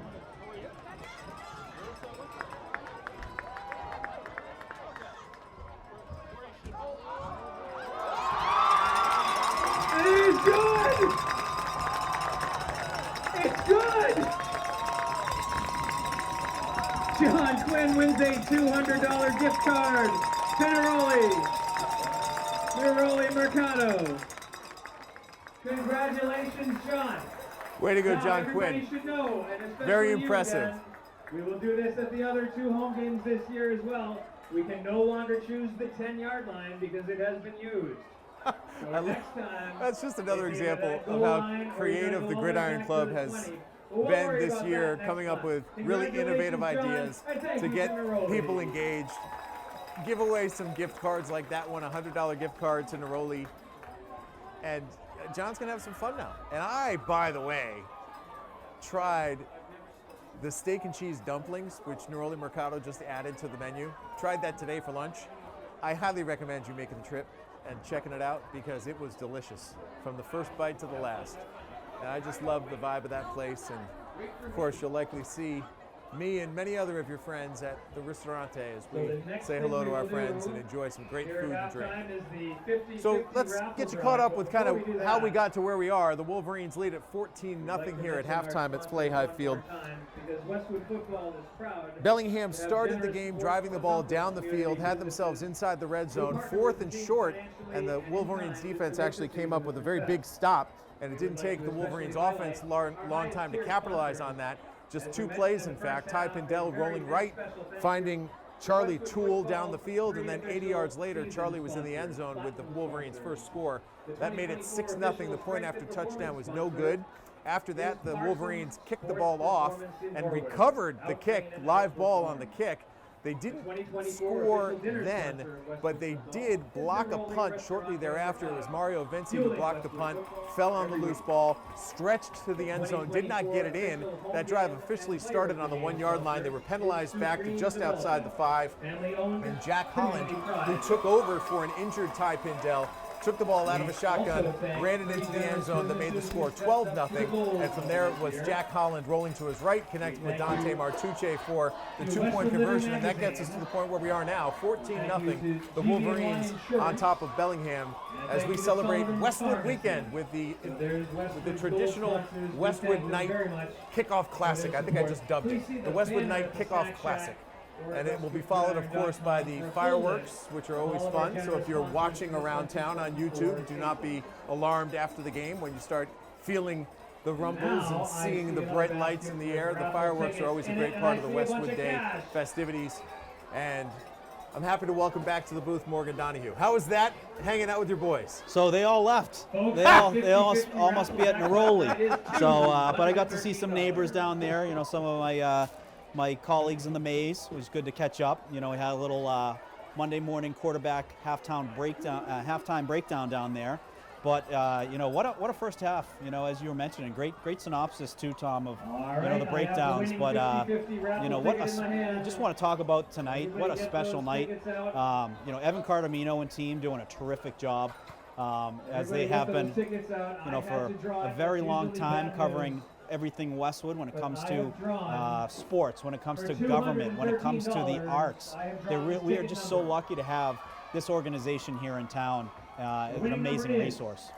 The amount of talent in that building on Purwall Street is astounding, from the top on down, from Melinda Garfield to Charlotte Lynch to Evan Cardamino to Marie Fiscaldo. All of them do such an amazing job. And I was so drawn to them because of their work ethic and their ability to do creative things and things that are above and beyond. If you follow the Westwood Media Center on their social media accounts, whether it be Instagram or Facebook, you're consistently going to find a video that just makes your jaw drop and say, like, how are we as a town so lucky to have people who can be so creative? It's almost like you don't deserve it. And they do a great job, and they deserve our support. And I'm so glad this year that we were able to bring on some presenting sponsors for the sports broadcast. And the way we worked it out is that Cadillac of Norwood is the primary presenting sponsor in September. And you'll see when we get to October that Arch Orthodontics is the primary presenting sponsor. And that is so vital to the success and really the motivation for the people in that building to know that there is corporate support and people appreciate the job that's being done. There's nothing better, Tom, than locals supporting locals. You see it on a daily basis with Westwood Living. And, you know, to really piggyback off the Westwood Media Center and, you know, the things that they are doing, it's amazing to have these high school resources for kids that want to get into production, to get into media, to be able to get roll their sleeves up early on in high school before they've even made their college decision. So one thing we haven't talked about yet is the cheerleading squad. And they are under the direction of a new head coach this year. Gabby Sink is a Westwood graduate. She graduated in 2017. She was on the squad when she was here. And that is a squad of 20 plus this year. And she has inherited that group. And there's not a lot of home games here for football, but you can be sure that they are very competitive. We did a story about them last year about the camaraderie that unit has as well. And it's not just about standing here on the track during a football game. It's about doing very intricate and complicated routines that require incredible athleticism. So congratulations to them and good luck to the new head coach as she gathers her girls and does a good job with them moving forward this season. Yeah, they are doing a terrific job, and you mentioned they have numbers. You know, it's a terrific enrollment that they have here supporting on the football team, And it has been an exciting environment tonight. They've been loud. The fans have been loud, and it certainly backs the players out there when they have the crowd showing up, and especially on those big plays on 3rd down and 4th down. And we gave a little shout out to our camera crew before the game, before the teams took the field. But I think at this point it's important to give another shout out to the guys who are doing a great job. Evan Cardamino, of course, calling the shots here as the Mr. Everything. Most notably technical director here, pressing all the buttons. But Elliot Valdez is to my left. He's working the camera that you see at the 50-yard line. Isaac Shemin is just a little bit to my left, working the camera that is primarily doing our replays. And then Michael Sassine is also on the crew today. So a 3-camera shoot for you on Westwood Media Center. And I'm assuming that they're all students. Yes. And the fact that WMC gives students the opportunity hands-on to deliver in the way that they do. And great job by all 3 of you. Absolutely fantastic. It is not easy. And you follow the action well, and we're getting the shots that people are going to remember. And you're making the calls, not only in football, but in all these other sports that people talk about. You know that, right? You have your Instagram handle, WW_calls, and you do a great job slicing it up. I'm sure we're going to see some great calls from this football game on that Instagram account eventually. But you're making memories, and that's what nights like this are all about, and that's what high school sports is all about, because you just had a guy here in this booth talking about something from 20 and 21 years ago like it was yesterday. And these are memories that are ingrained in your head, and memories that you never forget, whether you're a part of it on the field, whether you're a fan in the stands. And that's why I love nights like this. You look over at the Den, you got everybody dressed in white tonight, you got kids who've never been here before who are freshmen, and you've got kids who are up in the front row this year who are seniors, and they've been thinking about that opportunity to be the ones in the front row of the Den for 3 years. And to have it all live, Tom, to have it recorded, memorialized for these kids. I wish we had this in the early 2000s and the 90s. And we have our new mascot, Wolfie. Wolfie is making his or her debut. Yes. I don't know the gender or if we even need to assign a gender to Wolfie, but Wolfie is making an impact, and this is Wolfie's debut. Well, we do know if Wolfie's going to try and catch a pass, it has to check in with the head official with a number 73 as a potential lineman catching a ball out of the backfield. So I love the mascot. It kind of reminds me of Gritty, a little personality to the mascot, fun, giving high fives to the kids. That is awesome. So I will say it, I'm not making this up. 2 nights ago, we were over at Olivia's volleyball match. And I just happened to be sitting next to Rachel Milbury, who showed up and watched the game. And I said, you know what we need? We need a mascot. Why don't we have a mascot? And she looked at me like, well, we're debuting one on Friday. And I was like, I had no idea. Where did they find it? I mean, no idea. I love the character to it, and it's fun. But where do you find something like that? Well, listen, I don't care where you found it. I'm just so happy that whoever did it. Was thinking ahead. Who is it, right? There's always some mystery and intrigue about who Wolfie really is. And I love the tradition that they have down at South Carolina, where the person who is the mascot is unveiled during their commencement ceremony, and they have the feet, the costume feet, and they walk down. Everyone's like, "Oh my God, I never knew." That is very you cool. could go 4 years without even knowing, and then all of a sudden you are shocked on graduation day. So we got the Wolverines making their way back on the field here, about to kick off the second half.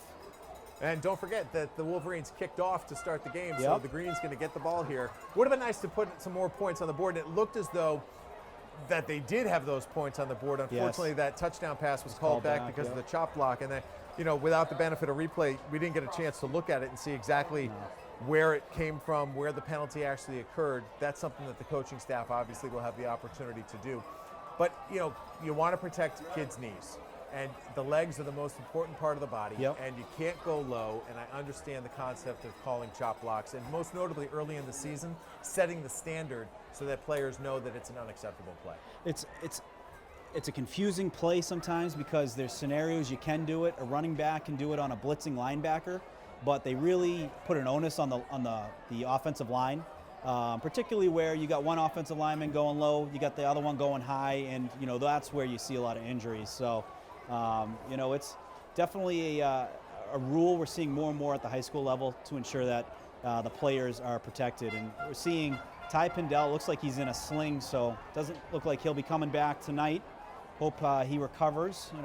tough to see starting quarterback hurt like that.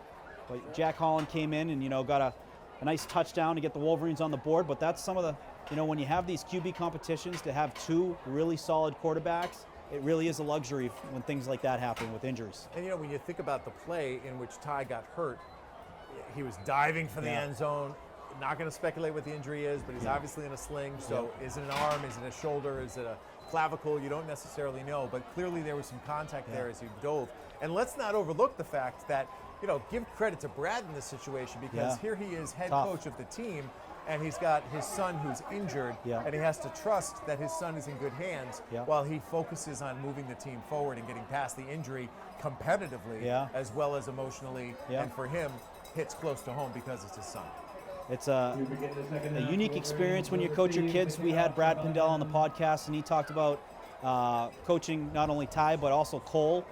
He said one of the best memories of his life, Tom, was last year winning the TVL championship on the home turf versus Holliston. Cole had a big game, had a big tackle for loss on defense. His name was called a lot that game. And, that's, you have the great plays, the fun plays, and then you have, the sport being a tough sport where injuries do happen. So a little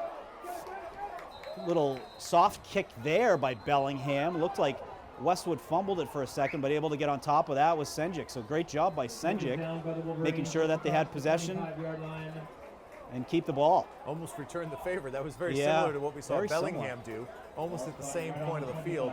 Not quite as dangerous. It was covered. It was surrounded by a lot of green jerseys. Those soft spots, it's in between like the 30 and the 20, where it's there's not a guy there. He's got to kind of run to it to get on top of it, but it also looks like potential for going out of bounds. So both teams kind of doing the same, taking the same kind of memo on those kickoffs.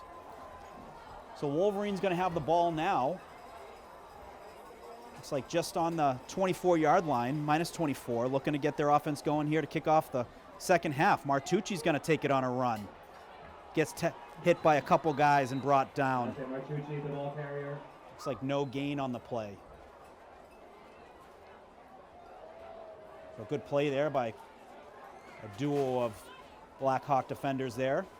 Brought down after a gain of 4 on the play. Always that delicate balance at this point when you're up 2 scores about, yes, being aware of the clock and not unnecessarily throwing the ball, but also remaining aggressive.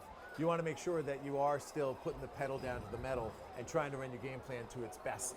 100%. Passing is your strength. You want to make sure that you incorporate and weave in some passing plays as much as possible. The risk you run there is that obviously on a pass incomplete, the clock is stopped and you're lengthening the game. Donegan in motion.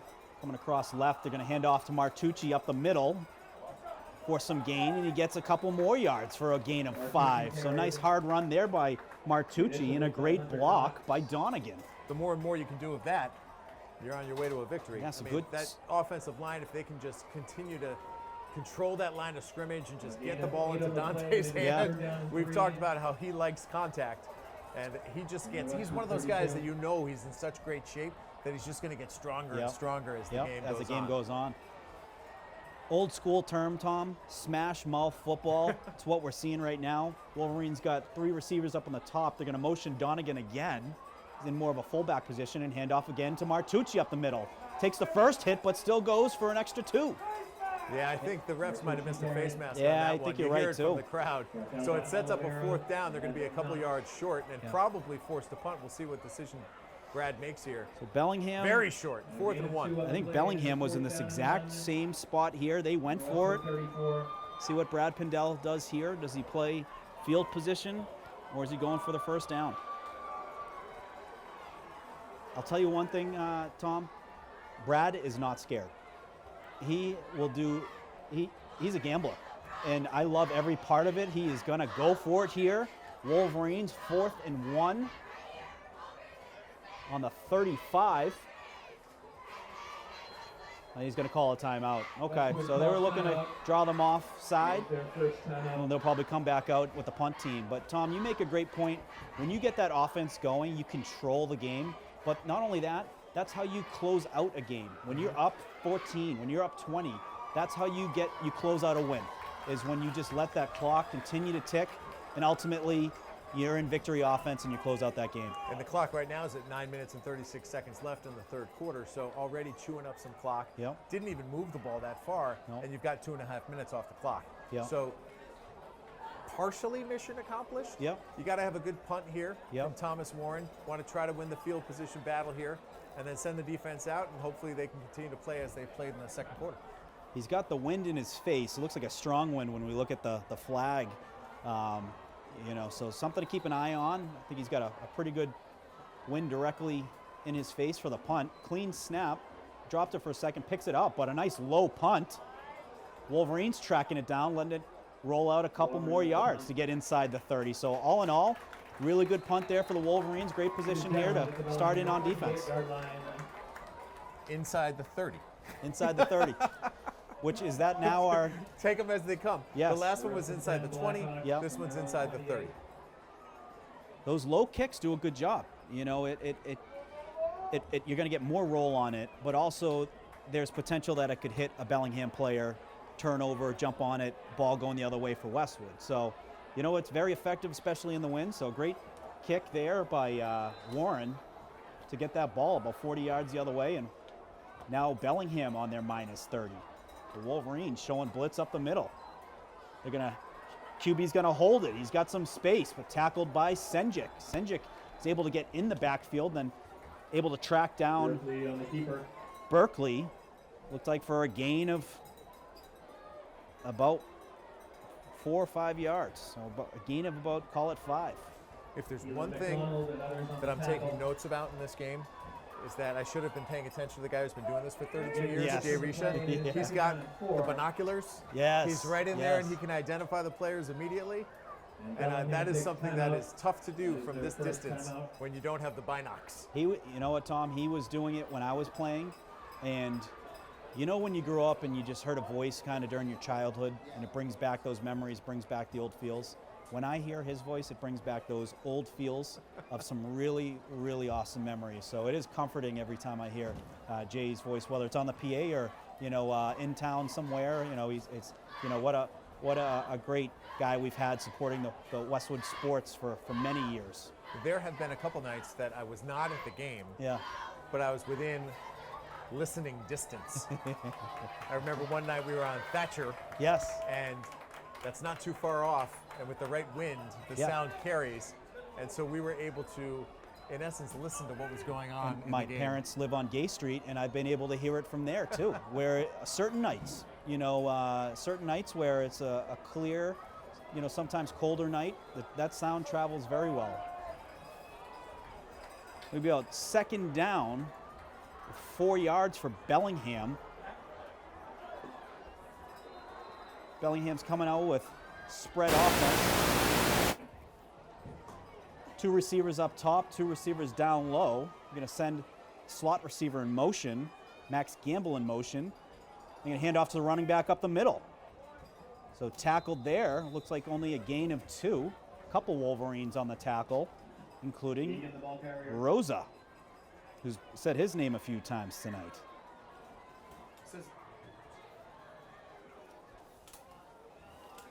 In at quarterback for Bellingham is number 9, Cameron McGregor. So new quarterback in it for Bellingham right now, number 9.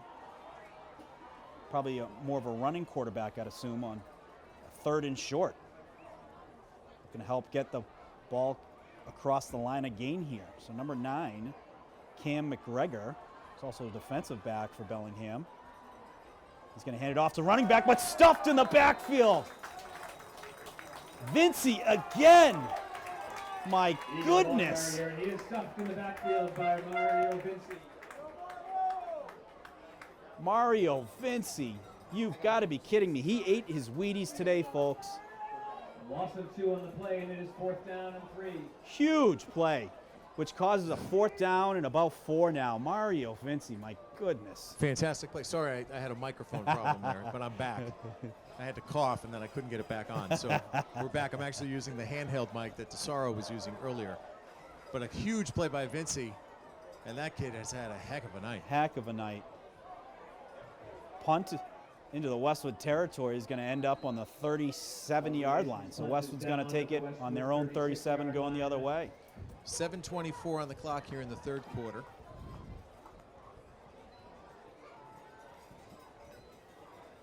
Great defensive stand. It's been bend, don't break. They'll give up, 8 yards here. Then they'll stop one for no gain. Then it'll be a 3rd and 1, 3rd and 2. Stop them. And then you see a sack, to bring it, fourth down and force them to punt. So Westwood defense just doing a terrific job all night, led by the linebackers and the D line. The Wolverines gonna send their offense out. They're gonna have spread offense themselves. 2 receivers down low, receiver up top, tight end, and Martucci. Hand off to Martucci, takes a hit, ball goes on the ground. Is Bellingham, were they able to get on top of it? Dante Martucci carried. Fumble on the play. It is, so it's gonna be a Bellingham ball. 22, Gab Egan. So Bellingham is gonna have the ball on the 32-yard line. So Bellingham player was able to get his hand in on that, coming off the edge, able to get the ball on the ground, jumped on top of it for the turnover. And now sudden change. Yes. You've heard that term before. This next play, incredibly important play, because now the defense needs to step up and make a stop, change the momentum right on this next play. Yep. And actually, the legendary Bo Schembechler told me, not to name drop, but this was probably the most important play in football. It the is. first play Yes. defensively after a turnover. So Bellingham has it. They have kind of a bunch set offense. They're going to motion both. So it's kind of a tight end and a fullback on the left side, handing it off to Gamble. Gamble's downhill. It's going to pick up about 8, but a flag on the field. Looking like it's most likely going to be a hold for Bellingham. We will confirm.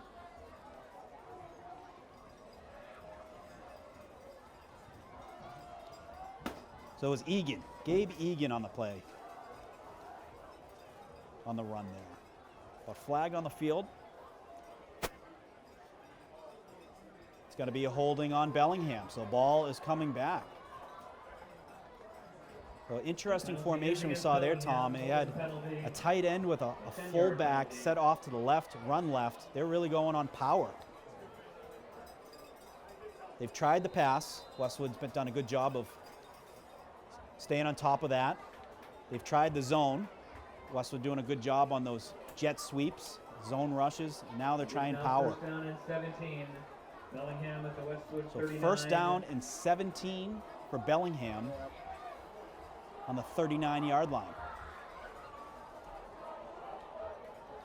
So Bellingham still has Cam McGregor in at quarterback.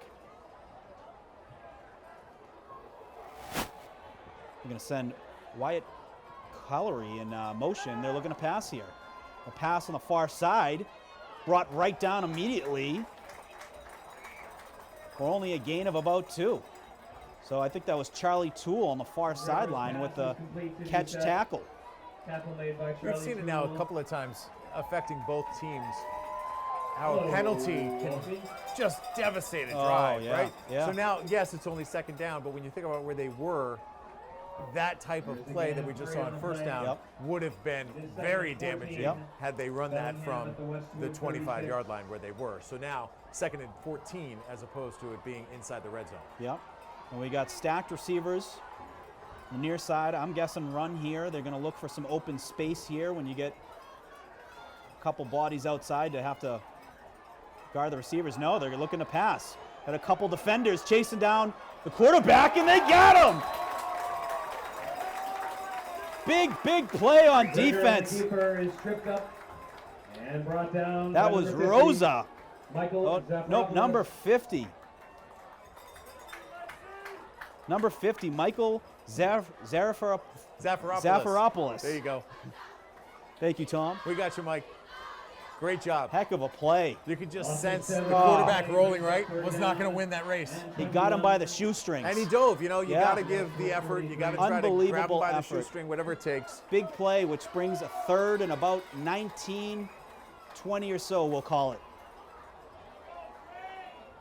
We're under 5 minutes here in the third quarter. So McGregor is going to hand it off on the jet sweep to Gamble. Gamble's got some room, and he's tackled right around the 30-yard line. So what do you do here, Morgan? You got yourself 4th and 8. So they're going to go for it. Got to go for it, right?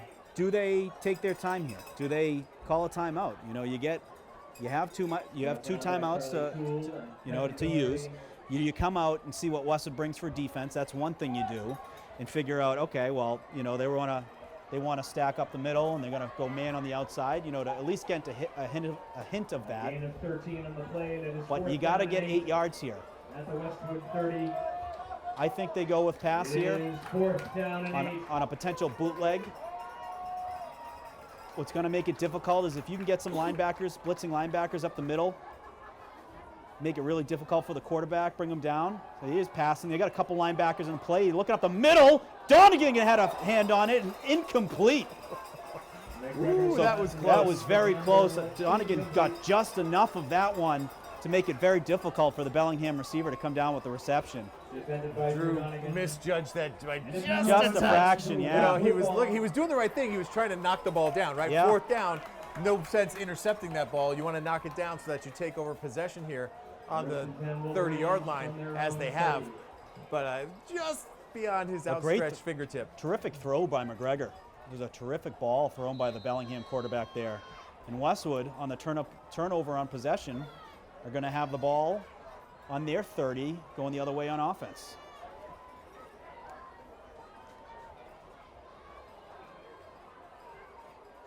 Where we're going to see Toole, Drayton, Warren, Martucci, and we got Donegan in there at tight end on the near side. And looks like we're They're short missing a a player. They're missing a tackle. They're going to be forced to probably call a timeout Yep. here. Keep your eye. They're within 5 seconds right now, and there's Yep, the so timeout. we got a timeout yeah. called. So at the high school level, there is no play clock. So what the quarterback has to do is he looks at the back judge, and the back judge holds up his hand Yep. and gives him a 5-second warning to let him know that the play clock's running down. And just as that replacement offensive lineman was running on the field, the back judge already had his hand up. So Ty and the staff saw that. Yep. I'm sure on the headsets they were like, got to call the timeout. So the unfortunate part of that is now the Wolverines are down to only 1 timeout remaining here in the second half.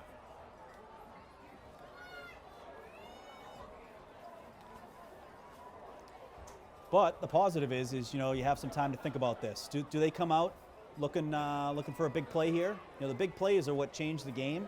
We saw it in the first half. Big play on the Toole touchdown pass. Big plays on special teams that turned into touchdowns. Well, one thing we've seen is that they can run the offense with Jack Holland. Yes, they can. And that goes back to something that Brad said during the offseason. He didn't commit to a quarterback. Yep. Now, whether that is because he was being coy, because Ty was his son and didn't want it to appear that he had won the job outright already, even if that was his thinking, it's clear that he had 2 guys who could throw the ball and run the offense. Martucci's going to get it. He evades the first tackler, able to get downhill for a couple yards. So initially looked like about no gain, able to get 3 yards for gain. So great job by Martucci to evade the first tackler and able to get +3, +4 yards. And running the ball there will bring the game clock down to under 3:30 in the third quarter. So again, that's something to keep an eye on throughout this second half, particularly when you're playing from in front, as Yep. the Wolverines are tonight. And you know, after the turnover, I'd expect Martucci's going to break a big play here. Looking pass here. Screen pass to Martucci. Able to duck a couple tacklers, gets the first down. His ears must be ringing. Yeah, right. We've seen that a couple of times now from Jack Holland, and that is, as a former quarterback, not an easy play to run. It is not. When you have the entire defensive line licking their chops, staring you down, and trying to get you to the ground, and then to locate your receiver, assess whether or not a linebacker is on him. Yes. If you can literally deliver him the ball, and then, oh, by the way, deliver it to him smoothly, you've executed the screen. Not easy. When you're trying to locate the receiver and you have about 4 other green jerseys that are linemen in the same area, very difficult to do under duress. But great play there for a pickup of about 12. Holland looking to pass, coming near side. Defended well there by Bellingham. He was looking for Toole. That was defended by number 9 on Bellingham, Cam McGregor. It was actually it was number 8, John Doucette, defending that on the play. John Doucette also a wide receiver for the Bellingham Blackhawks. And I like to move to try to get Charlie Toole back involved. You know, it's been Yep. a bit since we've seen the ball in his hands, so Yep. a concerted effort to try to get Charlie more involved in the offense here. 2:33 on the clock. The clock is stopped. Second down and 10. So the Wolverines going to have it on the 46-yard line.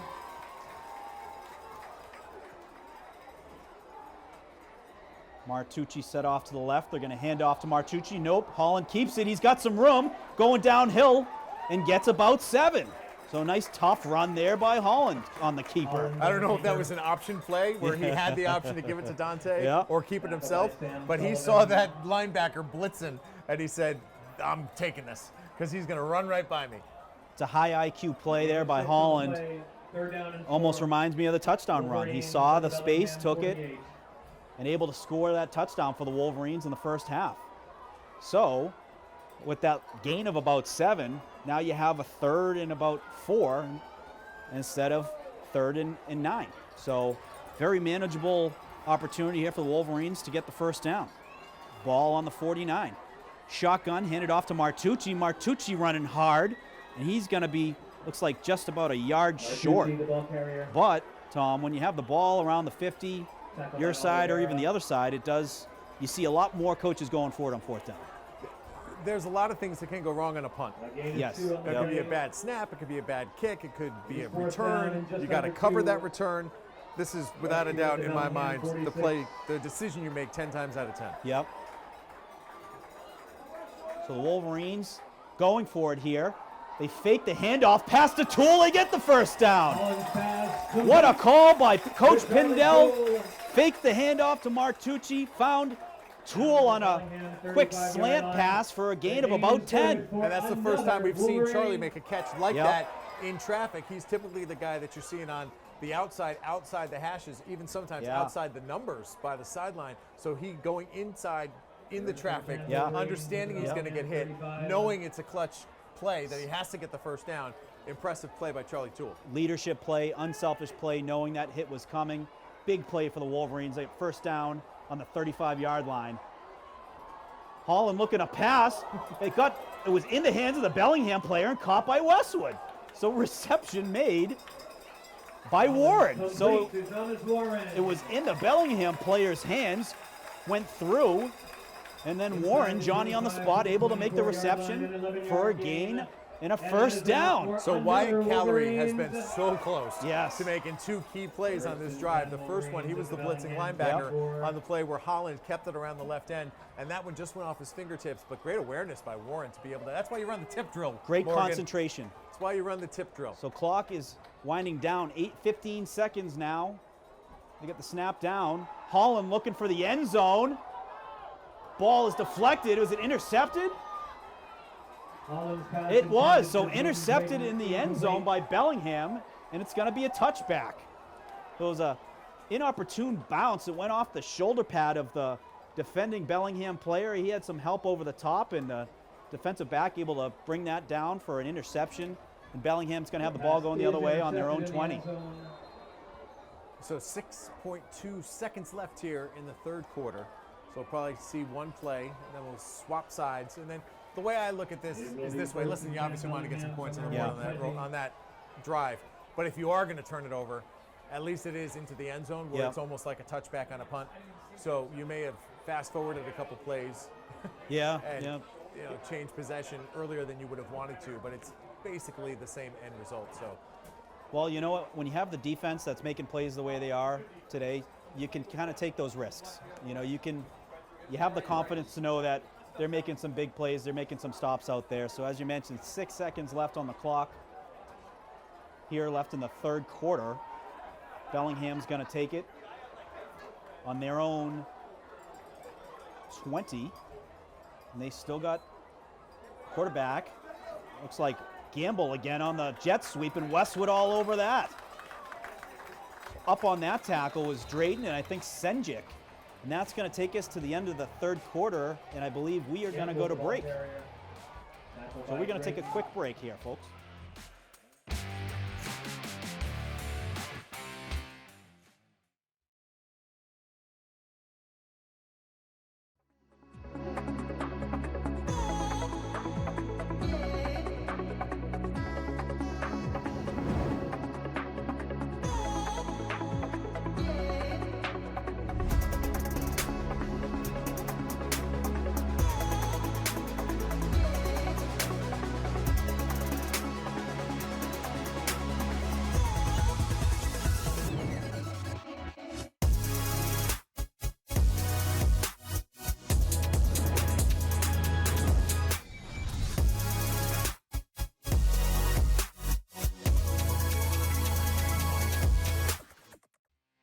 Westwood High School Sports, brought to you by Cadillac of Norwood, where luxury meets performance.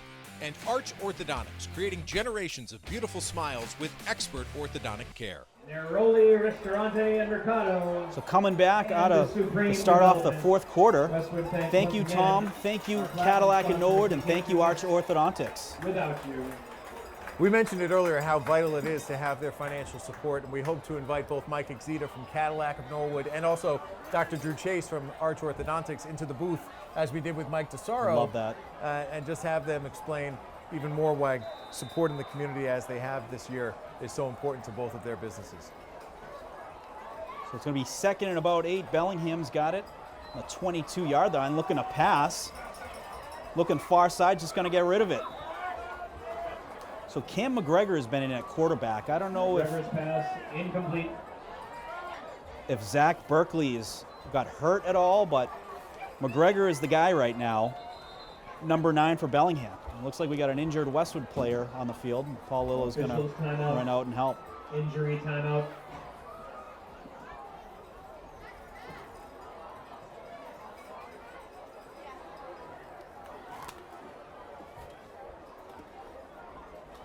Athletic trainer's doing a terrific job tonight. You know, you hate to see injuries. We've seen them happen on both sides of the field, but doing a really good job of getting these kids, taken care of, and off to get them well on their way to be healed.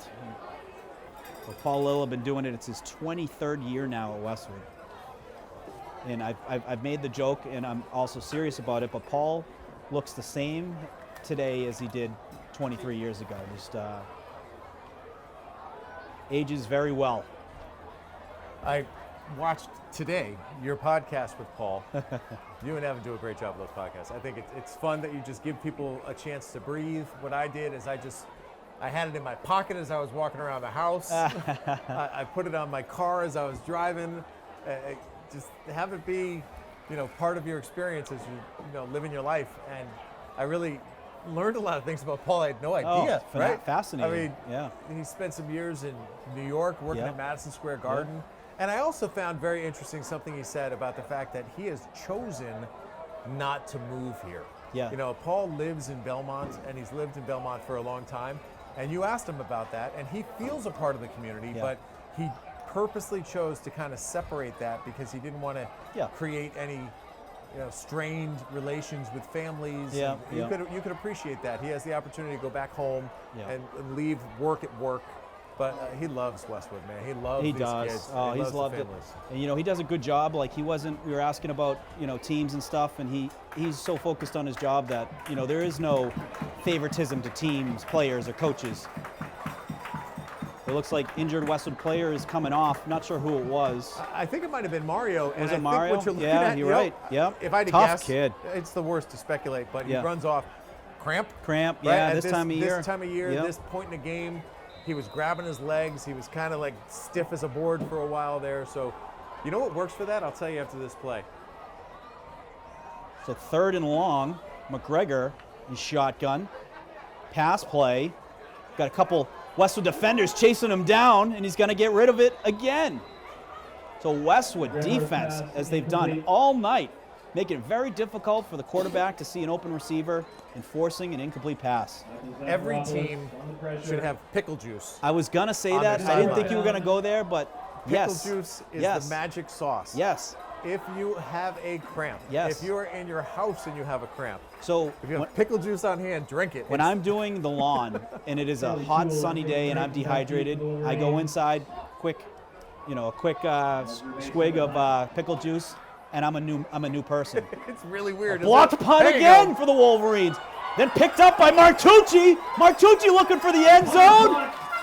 The punt is blocked and returned by And he is Martucci. short, but what a play, the Wolverines. Big play again. Blocked that punt.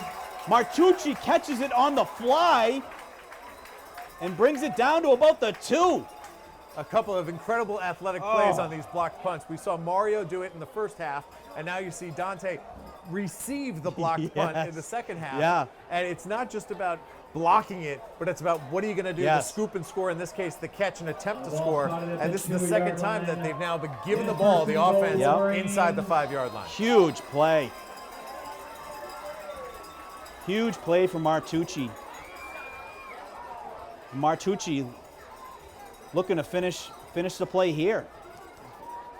You got to hand it off to him, you know, especially able to bring it that far. You got to put it in his hands to finish off the job for the touchdown. So Holland, shotgun. He does hand it off. Martucci up the middle. Martucci up the middle. Touchdown! Touchdown, Wolverine! So Tom, that's like when you play in a golf scramble and you get the guy that hits the drive, then hits the second shot and you to about 2 feet and you say, you know what, hit that in, you know, that's your birdie on the team. You know, Martucci just did that. I don't know that feeling. No. At least on the golf course. But you've witnessed it. There's always that one guy we invite. Oh, I know. All right, this is good. This is a nice opportunity for Thomas to hit an extra point here. The snap, the place, the kick's all got to be solid. Good snap. Kick is deflected, but does it get through? Doesn't look. It does. The kick is good. So it did get over the bar. It looked like it was short, but got over the bar for the extra point attempt, and it's good with Westwood up 21-0 with 11 minutes, 35 seconds left in the game. So, Tom, as you mentioned, defense playing awesome. When ultimately you want to get that ball back for Westwood, get that run game going, and this is when you want to start closing out the game. Get on a nice drive that's 7 minutes, 8 minutes long. You know, that's what winning football does. When you get to the playoffs, that's how you control games and ultimately win games. There is no better feeling than knowing that you have the other team on the ropes. Yes. They know you're going to run the ball, and your offensive line just pounds them. And we saw that a little bit actually in the Patriots' first game this year. Yep. Surprisingly, when they were able to run the ball and finish off the game against the Bengals. But when your offense is able to do that, it speaks to their conditioning. Yeah. It speaks to their strength training, and there's a lot that goes into that with this sport. And hopefully we get a chance to see it. Yes. Hopefully we get a chance to see these guys flex some muscle here down the stretch. So Wolverines gonna kick it off. Warren, the kicker. We've seen a bunch of kicks kind of in that soft spot area around the 30. Let's see what we got here. Wolverines are able to get a turnover on one of them. So this is going to be a lofted kick, and it's going to be returned. So Bellingham looking to go outside. Looks like Gamble on that. It is Gamble. So Gamble returns the kick. So Bellingham is going to take it roughly around their 30-yard line or so. Closer to the 35. Been a good debut so far here at home. When you think about the emotional recovery of coming back on a bus, having lost 47-12 last Friday. I can't imagine how silent that bus was. And to be able to regroup, understand the more relative importance of this game, considering it's a TVL game, and for them to come out the way they have and execute how they have, being thrown the curveball of losing your starting quarterback in the first half. McGregor is looking inside on the throw and missed on that connection. And Tom, Bellingham's no slouch. Bellingham last year went 6-3, playoff team. They won their first playoff game, 28-21 over Maynard. They lost their second playoff game to a very talented Stoneham team, 38-14. So they're a team that has experience in the playoffs, a team that's won, a playoff game. So they're certainly no slouch. They're a tough team to play in the TVL small, but you got to go through these tough teams if you want to go out and win the TVL large. The 2nd and 10. Handed off, 22 for Bellingham. Gabe Egan with plus yardage. Looks like about 12 yards on the run there for the Bellingham running back. Egan, the ball carrier. So Bellingham looking to get a spark going here in their offense. Westwood making it difficult all game. First and 10, Bellingham. So Bellingham, they're going to give him the first down there. Moving the sticks now and looking to get right back to work. McGregor, shotgun. He's going to hand it off to running back again, but brought down immediately. Tackled by number 18, Keelan McDonald, having himself a game. We did get some good intel We before did. the game, right? We did. We deserve. Isaac. Isaac gave with us the heads up. unbelievable. Kid, He said, keep your eye on 18. Keelan is a stud, man. He's going out there making plays. Bellingham from their own 40. And he whether or doesn't not look they're young. whether or not they're best buddies, and Yeah, he's yeah. throwing him you some know, love. Yeah. Well, either It way. was qualified. Yeah. Keelan McDonald, welcome. Pass to the near side, unable to connect there. He was looking for the tight end on that play. Pass incomplete.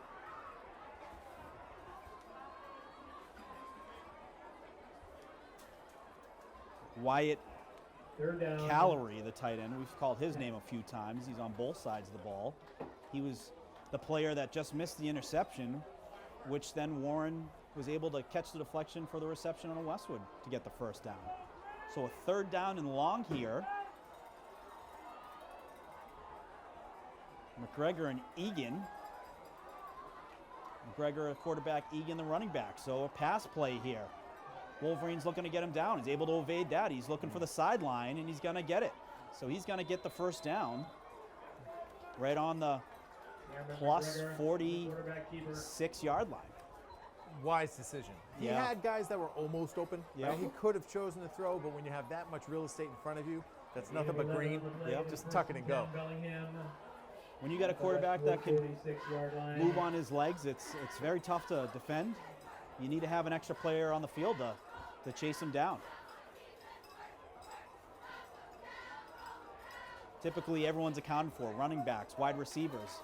Quarterback, it's typically, get the pass rush to him. But when he runs like that, there's usually an odd man matchup. So he's going to give it to Gamble. Gamble's going to get plus yardage himself for about 5 yards. So Bellingham looking to continue to build on this offense here. Tackled by Donegan and Zafaropoulos. About 2nd and 5 for the 8:05 Blackhawks. on the play, and it is 2nd and 5. Bellingham at the Westwood 41.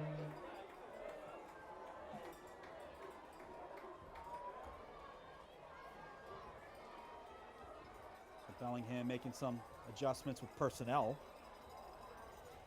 Same offensive setup, spread offense, running back left. You got Egan left, McGregor at quarterback. McGregor gets back looking to pass, looking far side, but great play Martucci there to break up that pass. McGregor's pass incomplete. One thing we didn't touch on yet Intended for Max is that Gamble, earlier in the week, defended by Don when I was Martucci. catching up with Brad, he said that he coached against the guys who he's coaching Yep. against tonight when they Yep. were players Yep. for Bellingham. And those same guys have now risen through the ranks, and they're now coaching the Bellingham high school team. I told him that had nothing to do with his age. But it does. I love, just like Brad, a guy Yeah. who went to Westwood High School, someone Yes. invested back in their community, and I love that's the essence of high school sports. So 3rd and about 5. McGregor looking to pass, looking far side. Catch, tackle. Great play by Drayton. It looked like he was short of the line.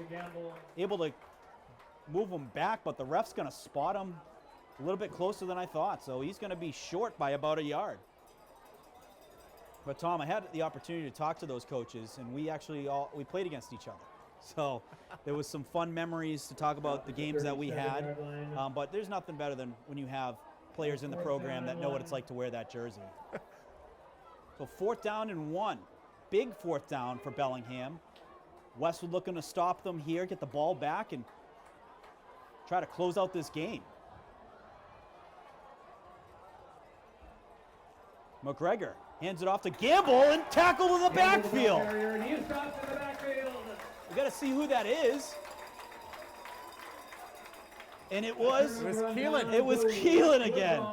He's keeling it out there. Keelan McDonald is keeling it out there. Tom on the spot. What a phrase right there. We're gonna have to keep that one. What a play, Keelan McDonald. Turnover run down into Westwood ball. First and 10 from The their own sophomore. But Tom, wanted to kind of bring it back to the Bellingham-Westwood rivalry. So Bellingham won the Super Bowl in 2001. Their quarterback was a guy by the name of Ricky Santos. You know what Ricky Santos is doing now? What's Ricky Santos doing now? He's the head football coach at University of New Hampshire. Hey now, Ricky. During his playing days, he played at UNH. He broke many of the records there. His wide receiver there, a guy by the name of David Ball. David Ball broke Jerry Rice's touchdown record, but Ricky Santos won the Walter Payton Award, which is given to the most outstanding 1AA player. That was 2006. Other recipients of that award, none other than Cooper Kupp, Jimmy Garoppolo, Tony Romo, Brian Westbrook, Adrian Peterson, Steve McNair.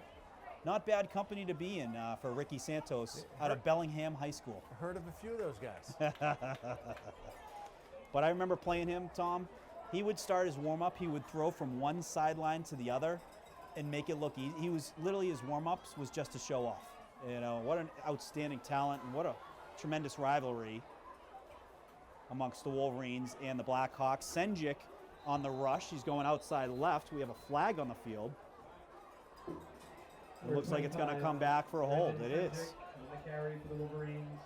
There's a flag on the play. Yeah, it's too bad there's not too many home games this year. There's only 3 regular season. Now, obviously, you hope the Wolverines earn a playoff spot and perhaps earn a home playoff game, which would be great. But this team hopefully finishes this off tonight and takes care of business, but they're going to have to win games on the road. Yes. And as you look ahead, they go to Quincy next week. After that, it's a road game at Medway.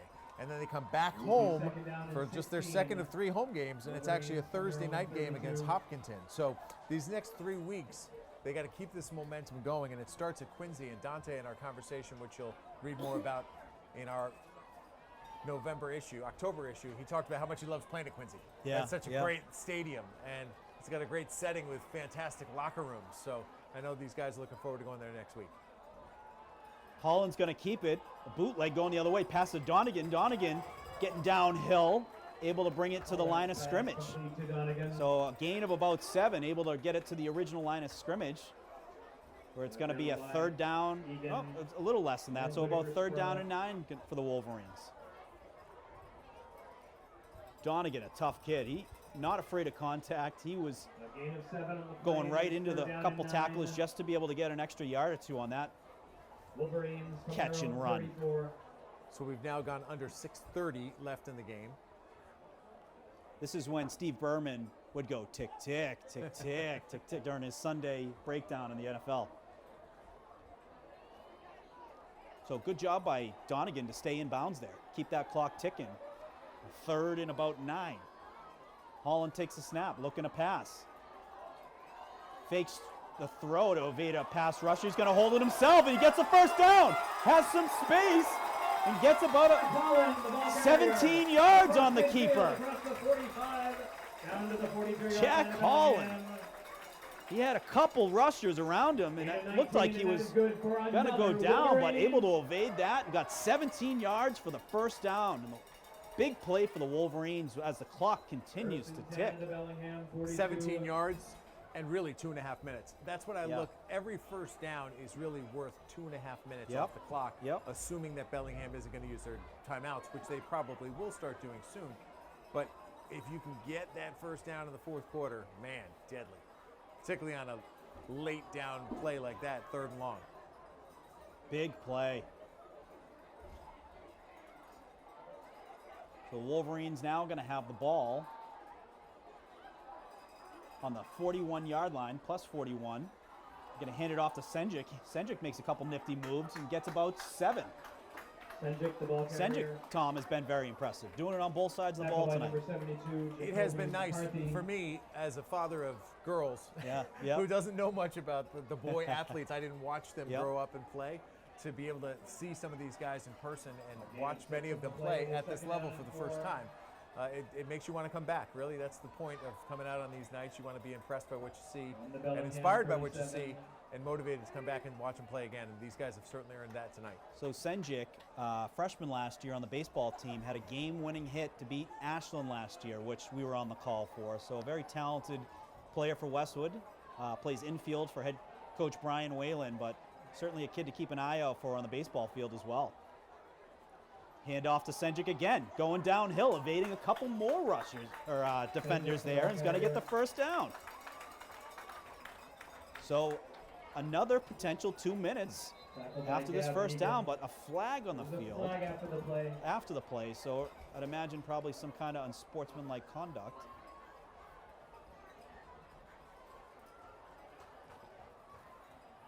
Tom, just want to be able to say thank you for hopping in and being a part of this. This is spectacular, and it's been a lot of fun. Yes, my pleasure. I appreciate the Penalty, a invitation. personal foul penalty. I love against being a part of the Bellingham. community. I love getting to know players and parents and families and supporters. Yep. And I've gotten to know you over the last year.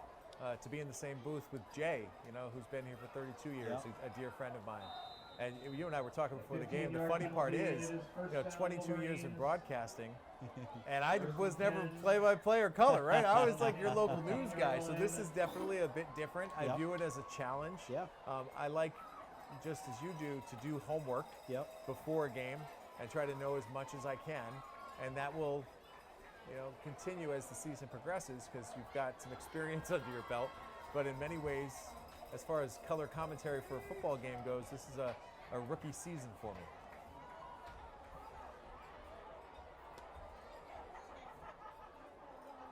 Senjic up the middle, Senjic, the ball carrier.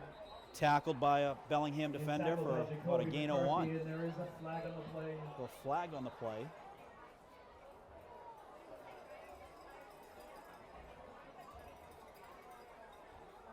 Let's see what this flag is.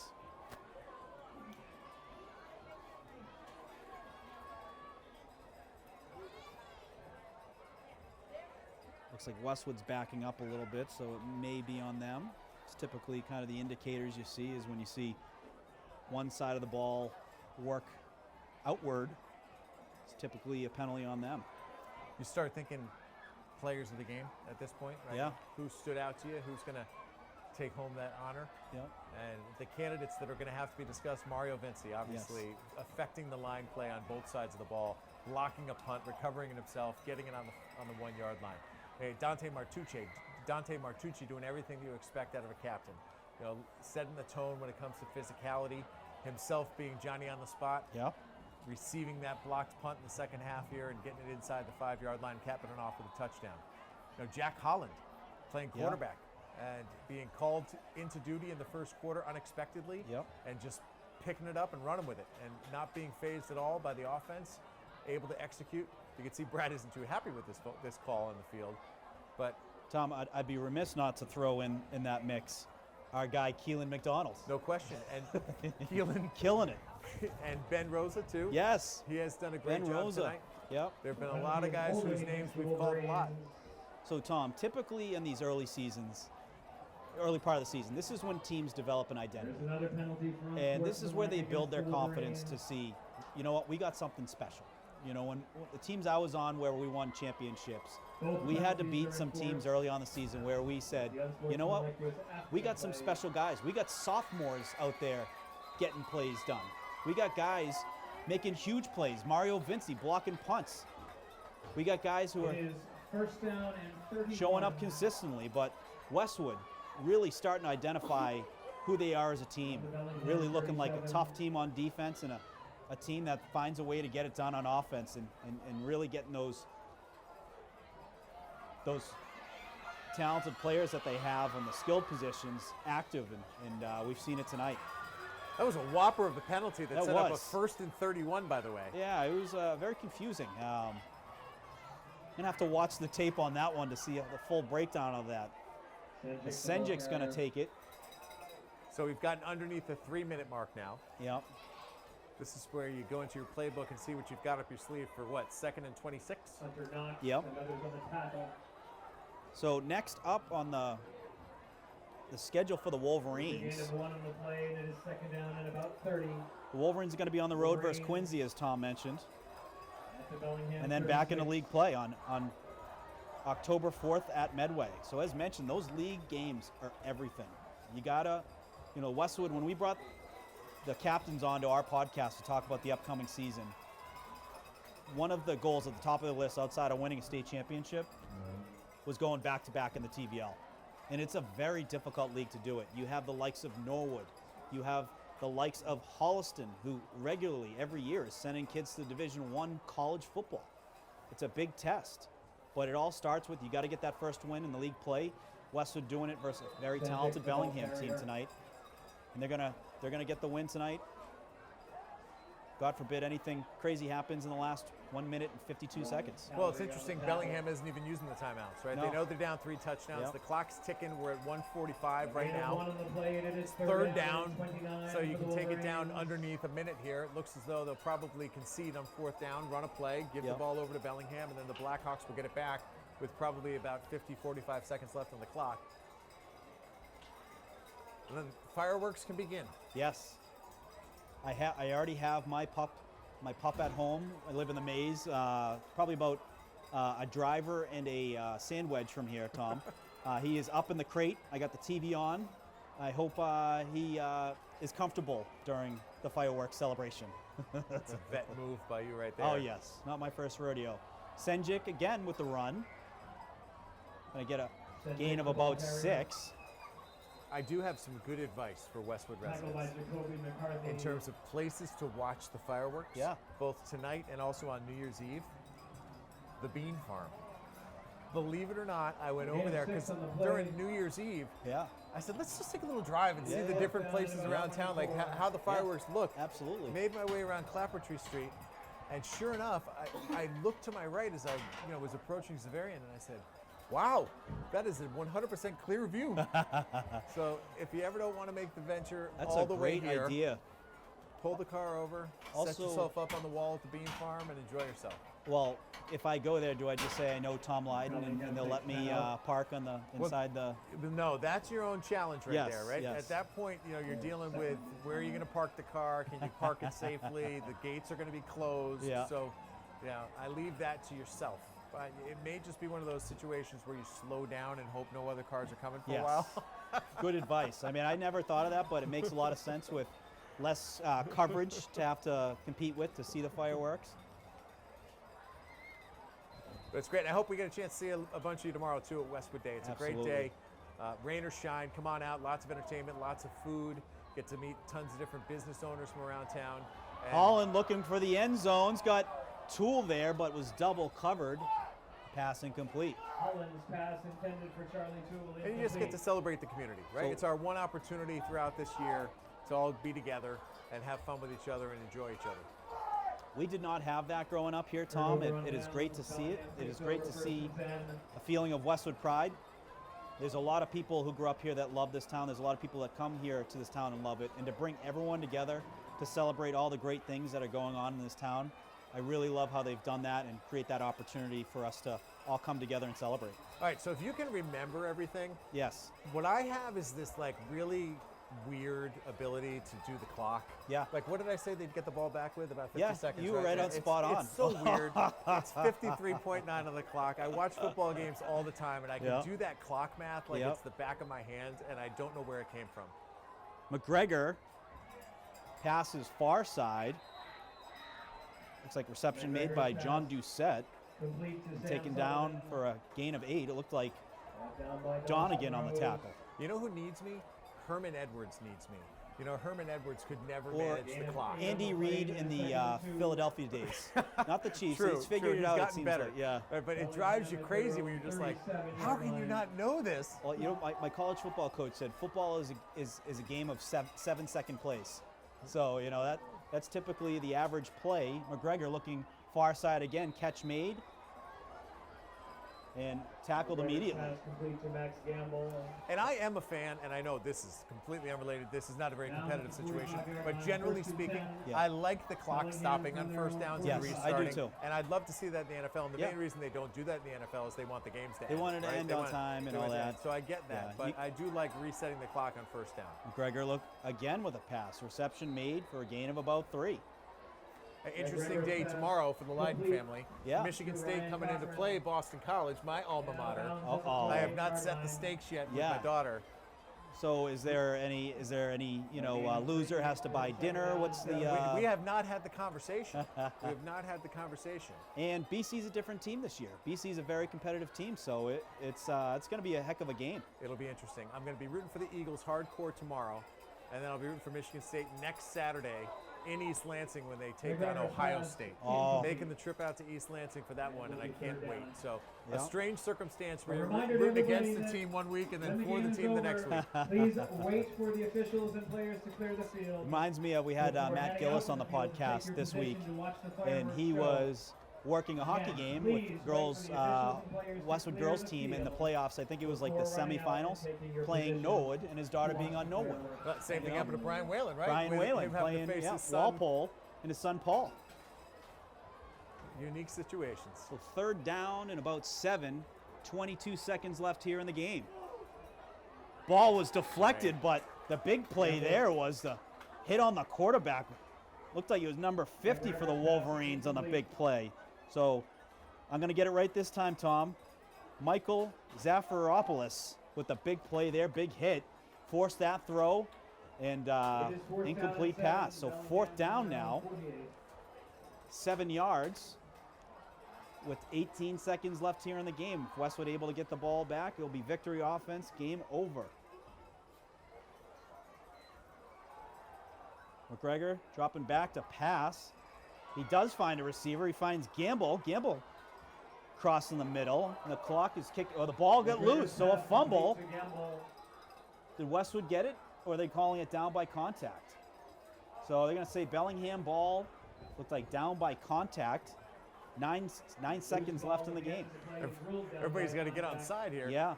It is a first down, 1st and 10, Bellingham at the Westwood 30. Now Bellingham takes the timeout. Yeah, I was going to say whistle was blown, and that was for the timeout. So Bellingham's going to get a timeout. Looking for, something positive to take from the game. If you can get a score here, it's something you can take away as a positive going into next week. So with just a couple seconds left on the clock, a big thanks to Evan Cardamino, the entire staff at Westwood Media Center for getting us hooked up here tonight. Everybody at Westwood High School for working with us and being so welcoming here at Flahay Field. We hope the best for Ty Pindell. We do not know the extent of his injury. We hope that it's nothing too serious, that we see him back on the field sometime soon. But if nothing else, we know that Jack Holland can hold down the fort, but you'd never want to see someone get hurt, particularly this early in the season. The only good thing is that if it was to be some sort of injury, he would have time to rehab and conceivably come back before the season ends. But we wish nothing but the best for Ty Pindell. But overall, very impressive effort from the Wolverines tonight. They should be very pleased with it. And as Brad said, the fireworks are a little bit better, just like the turkey's a little bit better on Thanksgiving Day when you win the game. I share the same sentiment, Tom. Very exciting night for the Wolverines. Tough to see Ty in the injury. Hope Ty has a speedy recovery. The Wolverines looking to close this game out. McGregor connects on the pass on the far sideline. Reception made is going to stop the clock. So a gain of about 2. McGregor's pass complete to Ryan Cochran. It'll be second down with about 7 with 2 seconds left in the game.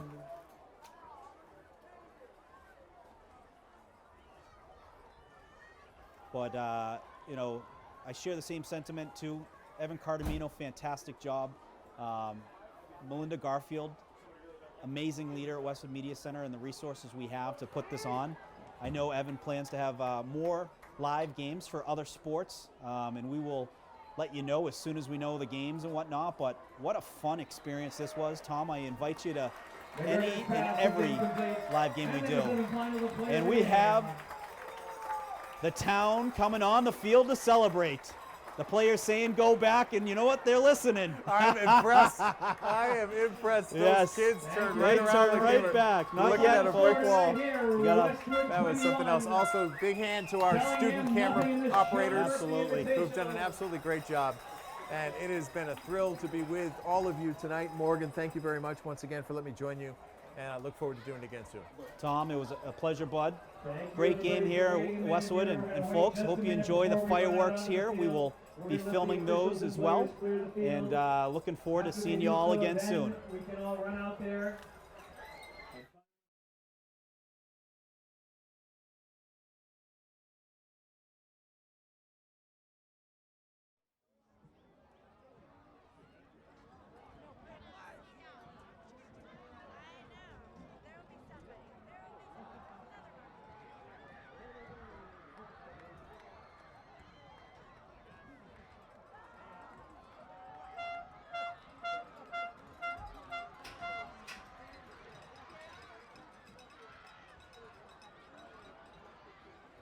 And here they come.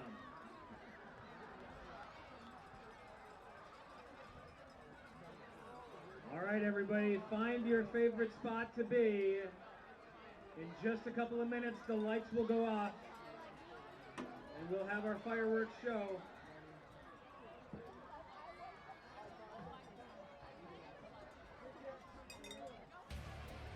We want to say thanks again to Westwood Fire Department for the beautiful American flag and watching over us tonight.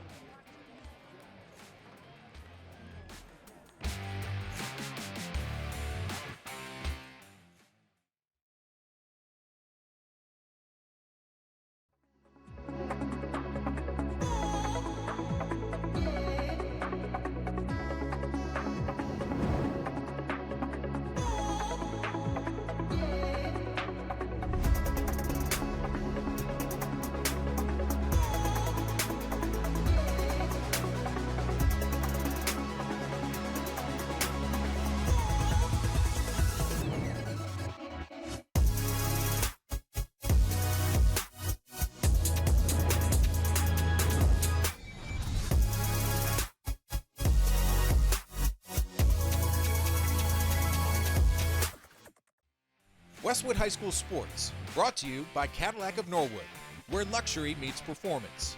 And Arch Orthodontics, creating generations of beautiful smiles with expert orthodontic care.